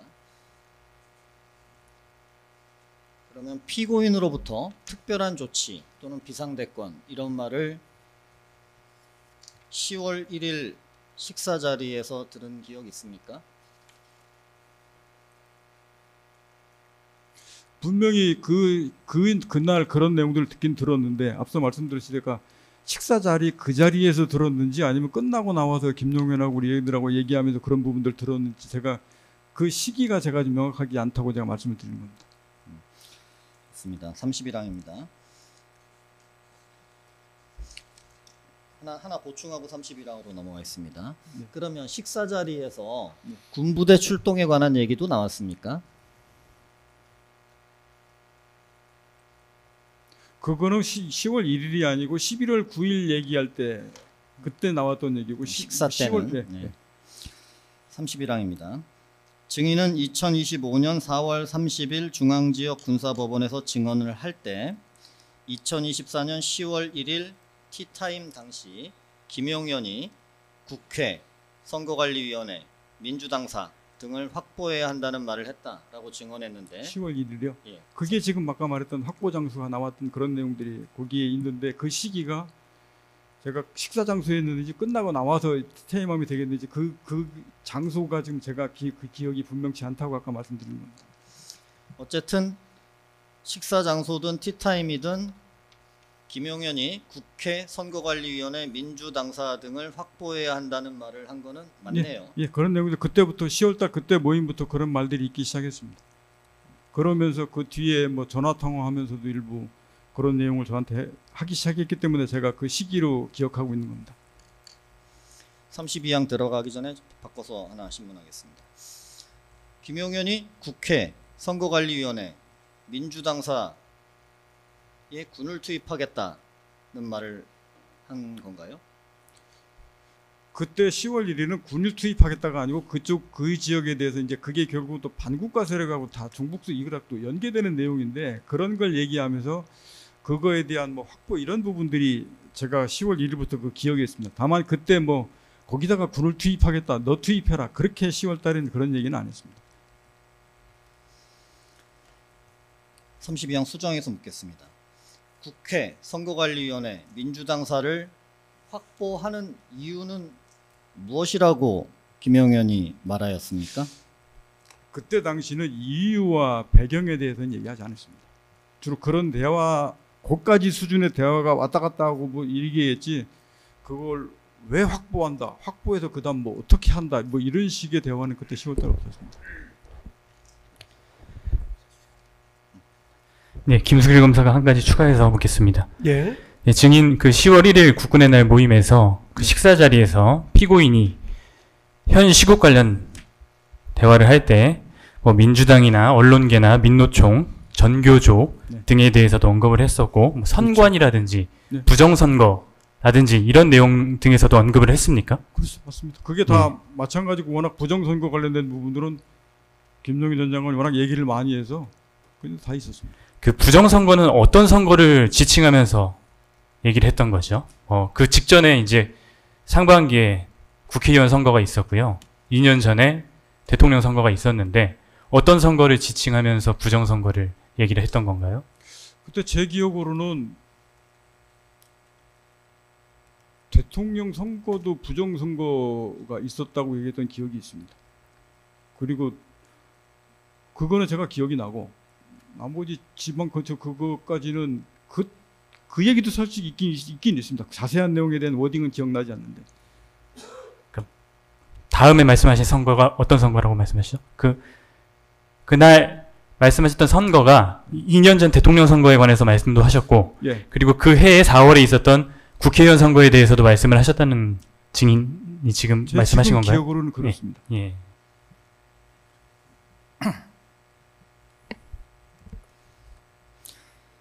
그 총선 2024년 총선에 대한 부정선거도 있었고 그 전에 대통령 선거에 대해서도 부정선거가 있었다고 하는데 대통령 선거에서 부정선거는 격차가 커야 되는데 적었다는 그런 내용의 부정선거라는 제가 뜻이었습니까? 지금 기억하는 건 그겁니다. 33항입니다. 2024년 11월 9일경 국방부 장관 공관 저녁 모임 관련해서 질문드리겠습니다. 증인은 2024년 11월 9일경 서울 용산구 한남동에 있는 국방부 장관 공관 2층 식당에서 김용현, 여인영, 이진우와 함께 저녁 식사를 한 사실이 있습니까? 예. 당시 피고인도 중간에 합류한 사실이 있습니까? 예, 중간에 합류했습니다. 피고인 등 5명 외에 다른 참석자가 있었습니까? 없었습니다. 35항입니다. 기억 환기를 위해서 여인영 외 3 증거 기록 순번 769번 추가 자수서 제시하겠습니다. 피고인이 중간에 식사 자리에 합류한 다음 여인영이 국회, 중앙선관위 과천청사, 중앙선관위 관악청사, 선거연수원, 민주당사, 여론조사 꽃을 언급한 사실이 있습니까? 예, 제 기억엔 그거의 시점이 그때도 똑같습니다. 그 식사하기 전에 한 2~30분 정도 티타임 하면서 뭐 이런저런 얘기들을 했었고, 그때 김용현 당신이 그때 국방부 장관이죠. 그때 이따가 아마 중간에 한번 합류하실 건데, 합류하시면 아마 그 여인영 나 이진우 순으로 이렇게 한마디씩을 해라. 그래서 그거에 대한 준비를 좀 하고 있어라라고 그때 티타임 전에 그런 얘기가 있었고, 그러면서 뒤에 이제 실제 행사 그 식사할 때 그때 이제 여인영하고 관련된 이런 내용들이 좀 있었습니다. 하나 보충하겠습니다. 김용현이 피고인께서 오시면 한마디씩 하라고 했는데, 네. 뭐 어떤 내용의 한마디를 하라는 주문이었습니까?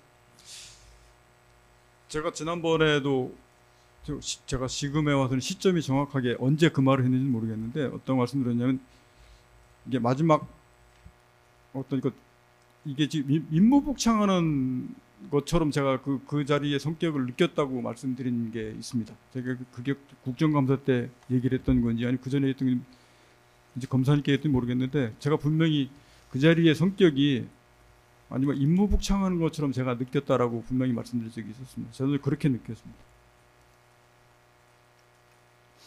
좋습니다. 그 6곳의 장소를 여인영이 언급한 것은 어떤 상황에서 언급을 했습니까? 한마디씩 하라고 할 때 그때 나오기 시작했던 겁니다. 왜냐하면 이렇게 앉아 계시고 여인영이 제 왼쪽에 있었고 제가 가운데 있었고 이진우가 우측에 있었기 때문에 그때 한번 그때 김종인 전 장관이 그때 시그널을 한마디씩 하라 그러면서부터 그 말이 나오기 시작한 겁니다. 그러면 이 6곳의 장소는 비상계엄이 실행되었을 때 군이 확보해야 할 장소를 여인영이 말한 것입니까? 그때 당시는 그 장소를 얘기한 거지 제가 거기를 가라고 얘기한 게 아니었습니다. 그거는 그 임무는 뒤에 내가 김종인 전 장관한테 12월 1일 날 6곳 장소를 정확하게 딱 찍어서 봐야 되는 건 12월 1일입니다. 그때는 그냥 그 장소만 그렇게 얘기했던 거고 그걸 누가 해라 이렇게 얘기했던 건 아닙니다. 검사의 질문은 여인영이 6곳을 지정했었을 때에 증인이 아니더라도 군이 확보해야 할 장소를 말했던 것은 맞습니까? 예, 그 대상은 아니지만 확보한다는 그 의미는 있었습니다. 그리고 그 확보는 비상계엄이 실행되었을 때 확보할 장소를 의미하는 것이 맞습니까? 그때 당시는 비상계엄 시 이렇게 해서 시기랑 연계되진 않았지만 확보해야 될 장소라는 의미는 제가 그때 기억을 기준으로 맞고, 그게 뒤에 결과론적으로 이제 12월 1일 이후 비상계엄 이후 때까지 그거랑 연계됐던 것은 조금 더 이후였던 것 같습니다.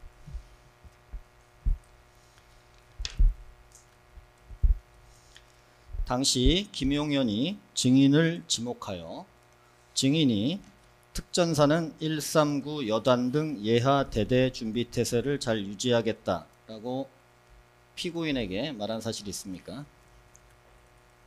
그건 제가 얘기한 거예요. 증인이 피고인에게 이렇게 말한 사실이 있습니까? 김용현이 저담 저를 얘기해봐도 제가 그렇게 얘기했습니다. 당시 이진우는 출동 태세 유지 관련 말을 한 사실이 있습니까? 네. 그리고 피고인이 이진우에게 수도상 방위사령부의 부대 편성 등에 관해 질문한 사실이 있습니까? 네, 기억납니다. 이진우는 이에 대해 계략적인 부대 편성과 국가 중요 시설이 위험할 때 수도방위사령부가 어떻게 출동하는지를 설명한 사실이 있습니까? 예, 뭐 길게 설명했던 건 아닌데 간략하게 설명했던 기억이 있습니다. 증인의 군사법원 증언에 의하면 증인이나 이진우가 말한 준비 태세나 대비 태세는 피고인이 어떤 조치가 필요하다는 말을 하게 되자 발언한 것이다 라고 했는데 사실대로 증언한 것입니까? 네. 어떤 조치는 무엇을 의미하는 겁니까? 그거는 그 어떤 조치가 그 다음에 뭐라고 연기해서 말을 안 했기 때문에 그걸 제가 유추해서 얘기하는 건 좀 그럴 것 같습니다. 그 용어 자체까지만 그냥 받아들이는 게 맞을 것 같습니다. 평상시에 할 수 있는 보통의 상황에서 준비태세나 대비태세를 갖추겠다고 증인이나 이진우가 말하지는 않았을 거 아닙니까? 그렇죠. 그거는 뭐 평상시에 아무것도 없는데 갑자기 그렇게 했다고 저는 생각하지는 않습니다. 네, 김수길 검사가 한 가지 묻겠습니다. 증인 2025년 4월 30일에 군사법원에 증인으로 출석하셨잖아요. 당시 증언하실 때 그 비상대권 이런 게 있으니까 이렇게 하라. 뭐 이런 말씀하셨는데 평소에 비상대권이란 말씀을 증인이 쓰십니까? 맞습니다. 그럼 증인 비상대권이란 말 그 당시에 들으신 겁니까?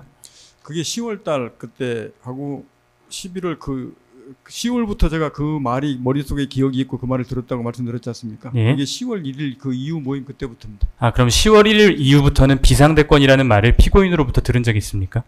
아까 말씀드렸듯이 그게 장소가 티타임 있지 않습니까? 네. 직접 식사 때 들었는지 끝나고 들었는지 제가 그게 분명히 그 부분이 구분되지 않는다고 말씀을 드렸고 그 비상대권 특별한 방법 이런 부분들에 대해서는 10월 1일부터 제가 제 기억 속에 그 들었기 때문에 앞서 모임하고는 제가 좀 다르게 느끼기 시작했다고 말씀드린 겁니다. 네, 이상입니다.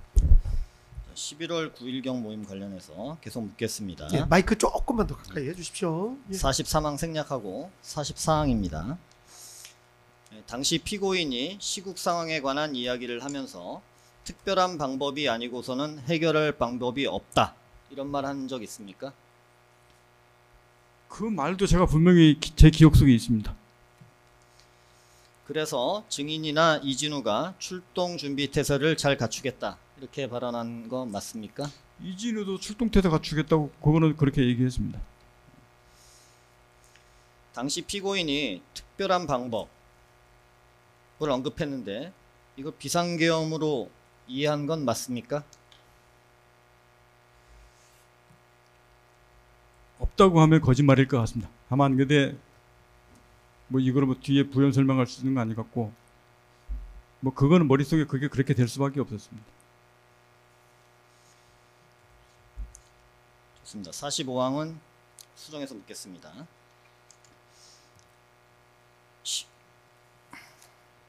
11월 9일 날 증인을 비롯한 이진우, 여인영에게 피고인이 비상계엄 시에 부대별로 해야 될 일을 물은 거 아닙니까? 그 자리에서 뭐 아까 말씀드렸듯이 비상계엄 시 이렇게 직접 얘기를 꺼낸 적은 없습니다. 그러나 제가 11월 9일 모임의 성격을 임무복창했던 것처럼 제가 느꼈다고 말씀을 드렸지 않습니까? 그래서 제가 대비태세 유지 잘하겠습니다 이런 부분들에 대한 것들이 그런 결에서 나왔다고 생각합니다. 좋습니다. 그럼 특전사에 한해서 물어보면 그렇게 특별한 조치가 있었을 때의 특전사의 조치사항에 대해서 증인은 복명복창하듯이 특전사가 출동해서 확보해야 할 6곳의 장소와 인접한 부대인 서울 강서구에 있는 제1공수특전여단, 경기도 이천시에 있는 제3공수특전여단, 인천시에 있는 제9공수특전여단을 특정하여 준비태세를 잘 유지하겠다.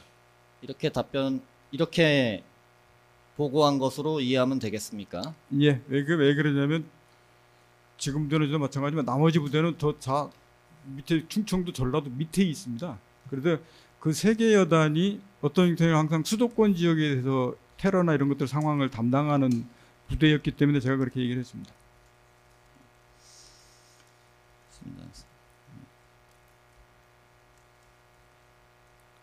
당시 식사 자리에서 피고인이 시국 상황에 대해서도 이야기한 것이 있습니까? 제 기억은 시국 상황은 거의 뭐 계속 있었기 때문에 저는 그렇게 기억합니다. 안 좋다는 뜻으로 안 좋다는 측면에서 계속 예, 이야기를 시국의 하신 겁니까? 어려움은 시국의 어려움과 관련된 부분들은 뭐 계속 그 제 머릿속 연장선상에 계속 있습니다. 네. 47항입니다. 증인과 여인형 이진우의 복명복창을 듣고 피고인은 어떠한 반응을 보였습니까? 반응을 보인 것보다 그냥 거의 이렇게 듣는 입장이었고, 반응을 보이고 되물었던 것은 이진우 얘기할 때 그죠, 아까 질의하셨던 그 내용에 대한 얘기가 있었습니다.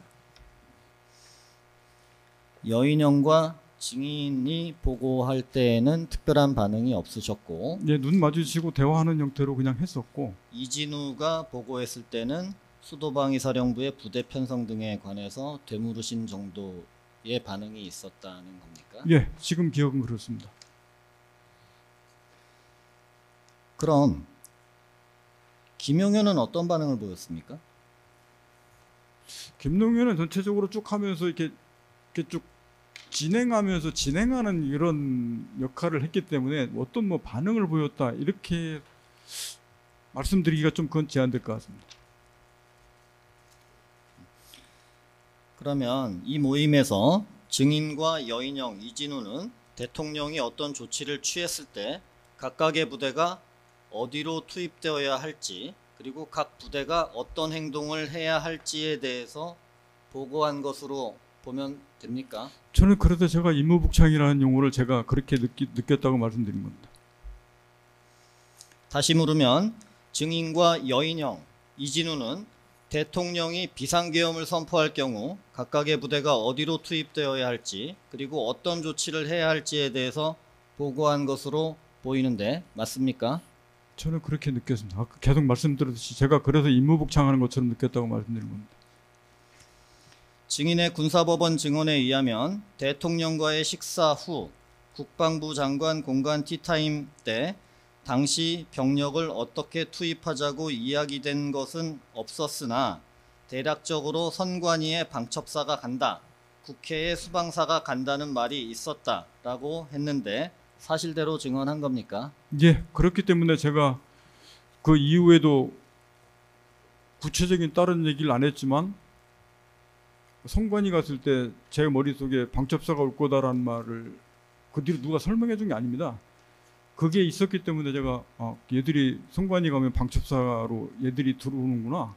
그리고 저는 그때 막 그 건물 확보 및 경계라는 임무만 받았었기 때문에, 그래서 거기서부터 연장선상에다 제가 기억 속에 있기 때문에 그걸 안 거였지 누가 설명을 해줘서 안 게 아니었습니다. 그리고 그때 지난번 그때 자리에는 아마 자수생이 없었는데 제가 김용현 장관이 막판에 끝나고 나서 이제 강호필 지상작전사령관 전화로 연결해서 마지막 네 번째에 통화를 하고 대화해서 그 부분을 했는데 무슨 내용인지 내가 듣지 못했다고 그때 말했던 기억이 있습니다.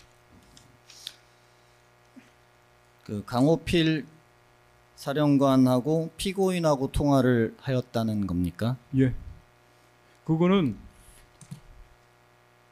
그 이진우까지 끝나고 그 다음에 김용현 전 장관이 자기 전화로 강호필 지상작전사령관 당시 그를 전화를 통화해서 연결을 해서 그 전화를 넘겨줬습니다. 여인형과 증인 이진우 순으로 복명복창을 한 후에 네. 김용현의 비화폰으로 강호필을 연결해서 연결된 다음에 전화기를 피고인에게 넘겨주게 하여 통화할 수 있도록 조치하였다는 겁니까? 예, 정확하면 그렇게 했습니다. 무슨 통화 내용이 있었는지는 못 들었습니까? 예, 지난번에도 제가 했는데 그거는 전화기를 듣고 뭐라고 말하고 이렇게 말씀을 하셨으면 제가 그 말을 들렸을 건데 제 기억으로는 듣기만 했던 것 같습니다. 그래서 그 전화기에 대해서 무슨 말을 했는지는 그때 안 들렸습니다.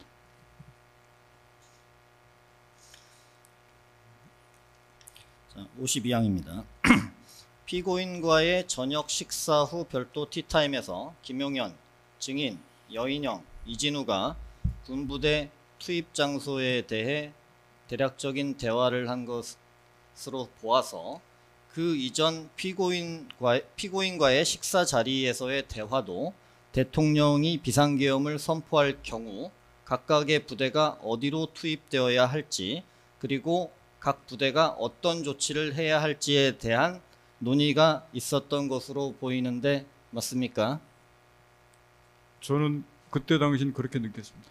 그래서 앞서서 말씀을 계속 들었듯이 제가 10월 1일 그 전까지는 생각보다 10월 1일부터 확보 장소 얘기 나오고 11월 1일 나오면서 그때부터 여인영이나 김영인 장관한테 이게 지금 상황이 그게 될 상황도 아니고 될 수도 없는데 이게 가능한 소리냐 이게 그러면서 그때부터 이게 안 된다라고 얘기를 하고 그런 내용들이 10월 달부터 계속 그 대화가 연장선상에 계속 있었습니다. 맞습니다. 여인영과 뭐 통화했다는 말씀하시니까 계속 이어서 묻겠습니다. 그 11월 9일경 만찬 이후에 약 2일 정도 지나 김용현과 증인이 통화를 한 사실이 있습니까? 11월 9일 이후에요. 네, 이틀 정도 지나서요. 근데 그거는 워낙 통화를 많이 해가지고 제가 언제 통화했는지 모르겠는데 저는 일주일에 한두 번은 한 것 같습니다. 기억 환기를 위해서 여인영외 3 증거기록 순번 769번 1962쪽 추가 자수서를 제시하겠습니다.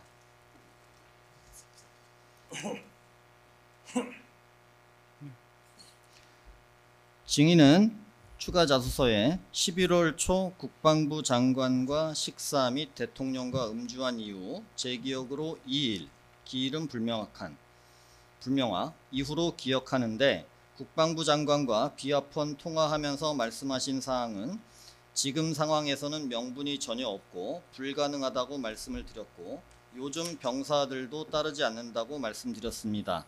라고 기재한 것이 있는데 네. 사실대로 기재한 겁니까? 맞습니다. 요때 이런 것도 있고 그때 말은 제가 10월부터 그 말을 하기 시작했습니다. 그래서 10월부터 뭐 그때 수당의 문제 뭐 여러 가지 문제 그때부터 막 많이 나오기 시작했습니다. 김용현이 말씀하신 사항은 뭡니까? 그걸 어떻게 해라 이런 식으로 뭐 지침을 주고 뭐 이런 거보다 거의 그냥 이렇게 듣고 수긍하고 하는 이런 정도의 얘기였지 그걸 가지고 막 또 추가 토의하고 대화하고 막 이랬던 기억은 없습니다. 하나 보충하겠습니다. 김용현이 말씀하신 사항은 비상계엄 때 군이 어디에 투입할지 이런 거 말한 거 아닙니까? 언제 말씀하십니까? 요 2일 식사 후 2일 지난 비아폰 통화 때 말씀하신 내용이라는 걸 증인이 그렇게 이해하고 안 된다. 확보 병사들도 따르지 않을 거다. 이렇게 말한 거 아닙니까? 그렇죠. 그게 이제 11월 9일 확보 장소와 관련된 부분들이 내용이 막 있었기 때문에 그게 안 된다고 말씀을 드렸던 거고 자꾸 6개 장소를 얘기하는 거 6개 장소로 콕 찍어서 저한테 얘기한 건 12월 1일입니다. 그 전에는 뭐 이런저런 막 얘기하면서 했기 때문에 그게 거기에는 뭐 방송도 있었고 뭐 전교조도 뭐 이런 일들이 다 있었습니다. 얘기가. 그러니까 김용현이 말씀하신 사항이라는 것은 결국 국회와 선관위 등 6곳에 병력을 투입한다는 거 그렇게 보면 되겠습니까? 그렇게 이해하셔도 될 것 같습니다. 네, 김숙일 검사입니다. 그러니까 증인이 안 된다고 반대했던 내용은 요약하자면 평시계엄입니까? 그렇죠. 왜냐하면 지금 상황이 될 상황도 아니고 될 수도 없는데라는 상황이 뭐냐면 현재 지금 있는 상황이 이게 계엄이 될 상황도 아니고 될 수도 없다. 이게 안 되는 거다라고 했다고 계속 했던 얘기들을 말씀을 드렸던 거고 그거는 얘기할 때도 여인영이도 그건 계속 동감했던 건데 서로 지금 제 상황이 될 것도 아니고 애들도 안 따를 건데 그거는 제가 여인영하고 얘기하면서도 그런 적이 있었습니다. 57항입니다. 늦어도 2024년 11월경에는 김용현이 국회와 선관위 등 시설에 병력을 투입할 생각을 증인과 여인영, 이진우에게 드러낸 것은 맞습니까? 그때 11월 달이면 분명히 그게 맞습니다. 그 뭐 여러 막 얘기를 하다가 저한테 12월 1일 날 6개 확보 장소를 얘기했기 때문에 증인도 마이크 조금만 신경 써주십시오. 예. 예. 감사합니다. 자꾸 이쪽 쳐다본다고 하다 보니까 고개를 돌려서 그러니까 재판부를 보고 얘기하시는 게 더 좋긴 해요. 그래야 그렇습니까? 마이크 쓰기가 더 좋으니까 검사님 바라보고 말씀하시면 이게 마이크가 약간 지나갈 수가 있어서. 예, 알겠습니다. 죄송합니다. 주의하겠습니다. 아니요, 계속 가시죠. 예. 차분하게 답변 잘 하고 계세요. 예. 58항입니다. 증인이 국회와 선관위 등 민관 시설에 병력을 투입하는 것에 반대하자 김용현은 어떤 반응을 보였습니까? 주로 그냥 듣는 입장이었고, 제가 기억하기로는 그거와 연장선상에서 이제 애도를 좀 달래고 이런 부분들이 있었기 때문에 그때 그 이후 후속 조치로 강화 수당 문제 이런 부분도 올려주고 애들 챙기고 뭐 격리하라 이런 정도의 대화가 있었습니다. 그걸 뭐 어떻게 해라 그렇게 하진 않았다. 그거 기억나는 거는 그 인원들을 좀 다독이고 달래기 위해서 그 수당의 문제, 여건 개선의 문제 그런 것들에 대한 얘기와 조치가 있었습니다. 다독이고 달래야 한다는 말씀을 하셔서 하나 보충하겠는데, 비상계엄 시 평시 비상계엄에 군이 따르지 않을 수도 있으니 수당 인상 등 문제를 통해서 다독일 필요가 있지 않느냐라는 얘기가 나왔다는 겁니까? 저는 그렇게 이해했습니다. 왜냐하면 어찌됐든 간에 그 인원들을 이제 어찌됐든 간에 수당이나 이런 것들을 올려서 이렇게 좀 분위기에 관련된 이런 부분들을 잘 이렇게 좋은 방향으로 이끌어 나갈 수 있도록 아마 그런 조치의 일환이라고 저는 생각을 했습니다. 증인이 수당 인상 등을 김용현에게 건의했다는 뜻입니까? 제가 건의한 게 아니고 먼저 얘기를 하셨습니다. 있습니다. 59항입니다. 증인은 당시 국회와 선관위 등 시설에 병력을 투입한다는 김용현의 의사를 김용현 단독 의사로 이해했습니까? 아니면 군 통수권자인 피고인의 의사가 반영된 것으로 이해했습니까? 지금의 의견을 말씀하시면 모르겠는데 그때는 이게 김용현 전 장관 생각이다, 윤석열 전 대통령 생각이다 이렇게 그렇게까지 구분해서 생각을 그때는 안 했습니다. 이에 대해서 증인과 여인영, 이진우는 모두 반대 의사를 분명히 했다는 것입니까?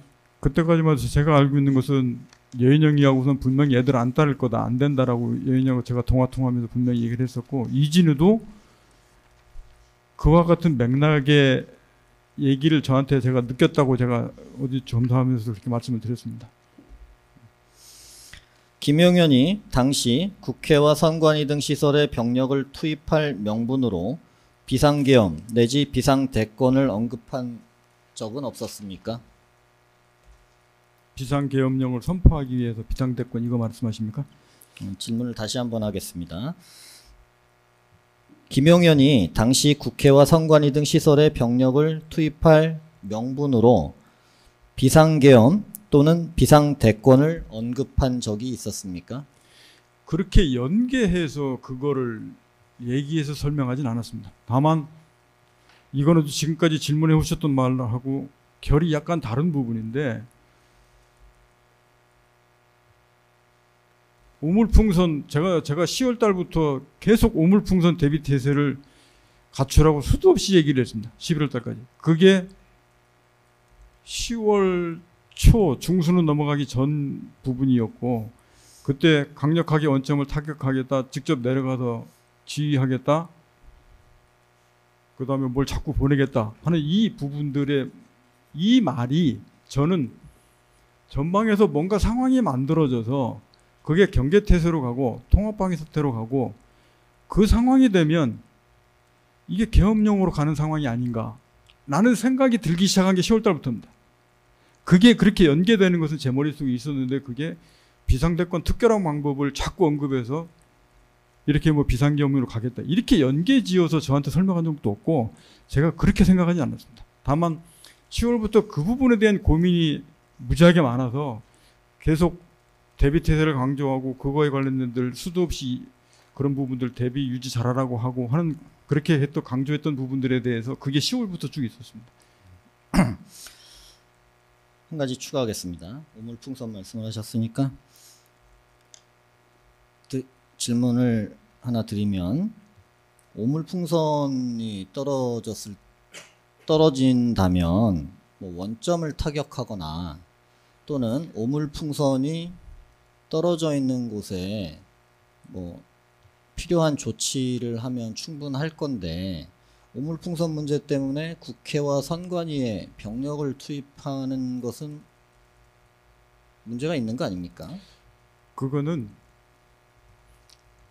어느 단계의 흐름을 건너뛰어서 말씀하셔서 그런 겁니다. 그거는 오물풍선 상황이 생기면 그 원점에서 이게 뜨지 않습니까? 그러면 제가 일반적인 뭐 비밀에 해당되는 범위 이외의 부분에서만 설명을 드리겠습니다. 상대적으로 뭐가 뜨면 이거를 대응하게 돼 있지 않습니까? 대응을 하게 되면 그 대응에 따라 역대응을 합니다.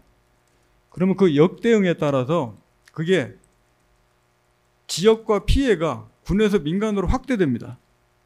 그럼 확대되면 군은 경계태에서 그 다음에 통합방위로 넘어가고 그게 문제가 생기면 방금 말한 더 큰 상황으로 갑니다.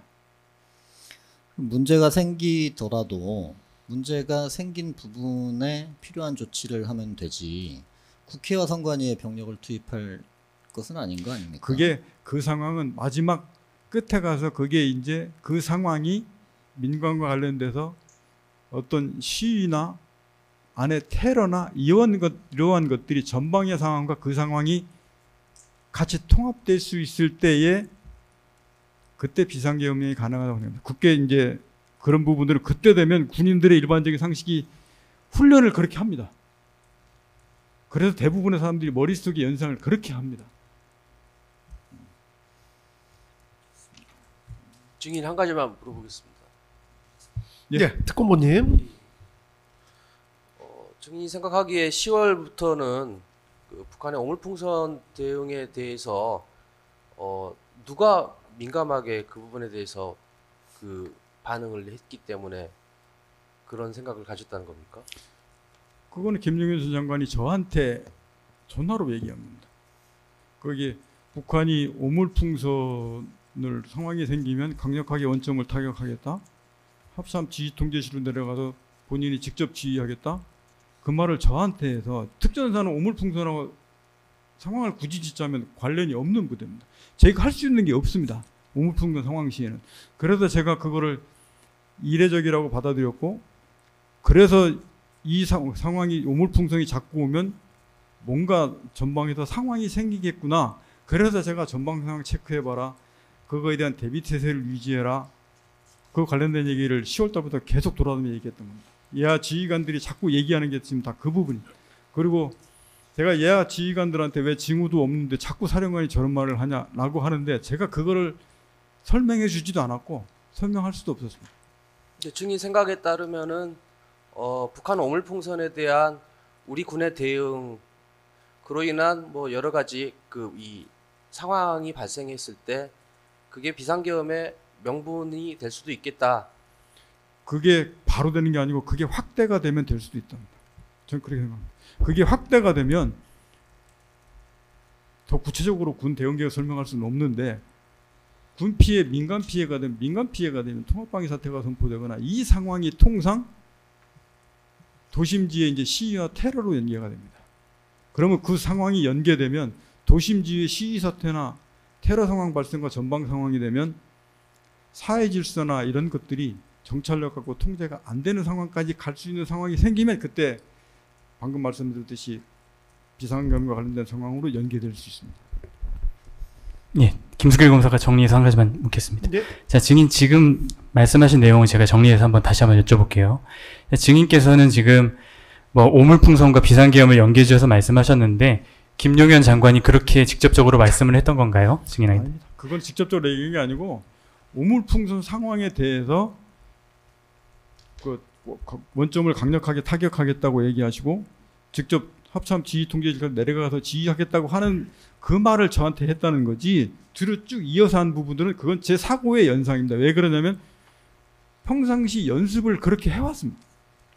네, 증인께서는 평상시에 계엄은 안 된다는 생각을 하고 계셨죠, 당시에. 그건 당연합니다. 그런데 이제 비상대권이라든지 비상조치 그리고 군 병력을 평시에 자꾸 투입한다는 얘기를 김용현 장관이 하다 보니 증인 입장에서는 그러면 이 오물풍선과 연계돼서 비상조치를 취하시려나? 그러면 요러요러한 경로로 비상계엄이 선포될 수도 있겠구나. 요렇게 스스로 예측을 하셨다는 말씀이신가요? 그렇습니다. 제가 그래서 어디에 아마 그 말을 썼던 것 같은데 제가 가장 의문이 들 가능성이 있는 것은 그 첫 번째 경우의 수라고 말씀을 드렸습니다. 그렇게 될 수 있지 않겠냐라는 게 10월 달부터 들었다고 생각했고 그러고 나서 두 번째는 될 상황이 아니다. 안 될 거다. 이거는. 그렇게 아무리 그래도 안 될 거다. 라는 게 제가 머릿속에 두 번째 경우의 수라고 그랬고 세 번째는 근데 그거 무시하고 그냥 갑자기 그냥 해버리면 어떡하지? 이게 제 세 번째 경우의 수가 사고가 쭉 끌고 왔던 겁니다.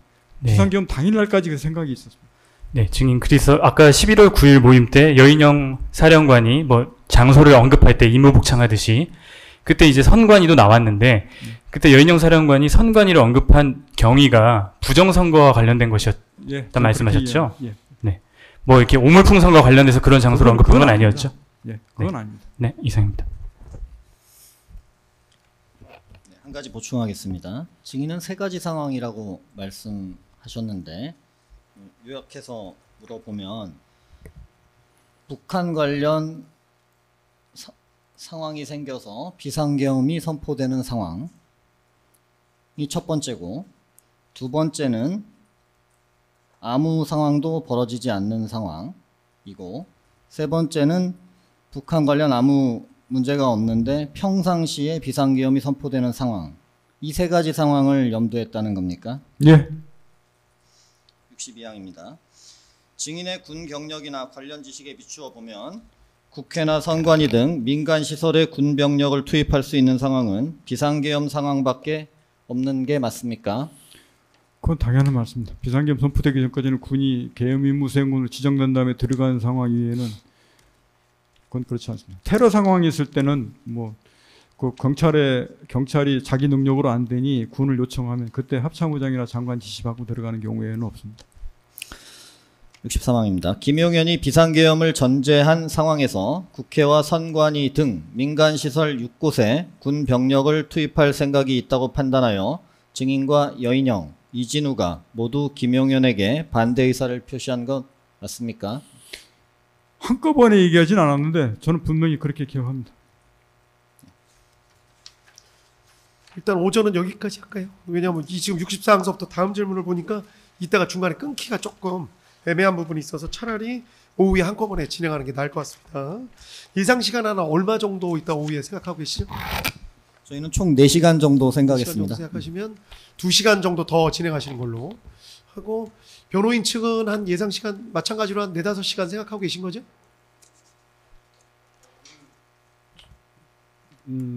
4시간은 더 될 것 같고요. 그러니까요. 네, 4시간 이상이니까 예, 4시간, 오늘 6시간 다 끝낼 수 정도. 있을지 모르겠네요. 그러니까 조금 속도를 조금 내주시고 그 증인 오전은 여기까지 하도록 하겠습니다. 그리고 차분하게 말씀 잘 해주셨습니다. 그래서 재판 진행에 많이 도움이 되고 있고요. 그 식사하시고 이따가 2시 10분까지 여기로 다시 오시면 됩니다. 알겠습니다. 아시겠죠? 예. 예, 증인 먼저 나가시는 거 확인하고 재판부 퇴정하겠습니다. 예.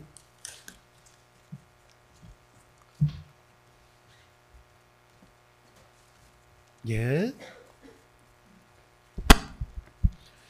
예, 이따 오후에 뵙도록 하겠습니다. 다들 고생하셨습니다.